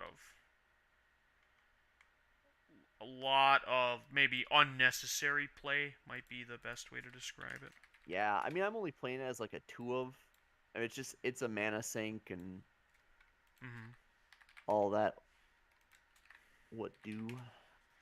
All right, I think I came up with a really good hardened skills list. Very, very simple, very straightforward. Good curve, 23 lands. Rishgar to power out Virtuous Gearhulk. Armorcraft Judge to load your hand up, though. Yeah. Seems like a card that's potentially reasonable. All right, I think we can wrap it up there. We've been going for Sure. almost 3 hours here. Oh my gosh. And we got a whole deep pool of decks we can play. So this Sunday, we have the next episode of our podcast. Am I right? True. So we'll be That doing that. that is true. Yeah. Now that I'm back. Yeah, now that you're back, I'm not sure that there's really any major news to talk about, so we'll probably chat a little bit about the first peek at the spoilers for like Double Masters and such. Probably recap the Explorer bands, as well as you could talk probably just a good bit about Explorer. Um, just sort of because we've talked a lot about it, and I've played a lot of it on stream now, and it's like, I definitely have a high opinion, but we could definitely talk through like our overall thoughts. Why don't we make our main topic? Let's speculate the cards we're gonna get for Explorer in the historic anthology. Let's do that. Oh yeah, for sure. I think that'll be a lot of fun. So why don't you and I each come? We'll come up with 5 cards each. I think that's Okay. reasonable. Yeah, that seems Of reasonable. our historic anthologies wish list for the Explorer here. Yeah. But I think that'll be it. Of course, if you're watching on Twitch and you want to stay up to date with my content as well as Drabby Noobs content, you can follow us here on the Saltiest Gaijin channel, as well as at the Drabby Noobs channel, where you can catch Drabby Noobs' solo streams. If you're watching us on YouTube, of course, you can hit that subscribe button if you want to stay up to date, and don't forget to click that bell. Drabby Noobs, anything you want to say to the fine folks at home before we send this off? Uh, I mean, just always keep interacting, letting us know if there's anything you want to see. Because honestly, we're just two guys. We can only come up with so much. You're absolutely right, Drabby Noobs. We can only forehead enough black-red decks into existence, right? Until we run out of ideas. So, yeah, I will jam every black red deck in existence until I die. Honestly. that's a mood. I'm all about that life. But yeah, you can check us out on Twitter. I'm at Saltiest Gaijin, Drabby Noobs at Drabby Noobs, of course. Where you can both interact with us, as well as you can, if you have any build-around ideas, you can feel free to reach out to us there, as well as, of course, here on the channel, or even, of course, down in the comments section if you're watching on YouTube, and we'll keep up to date with those things. Of course, we appreciate you all for watching, and we will see you again soon.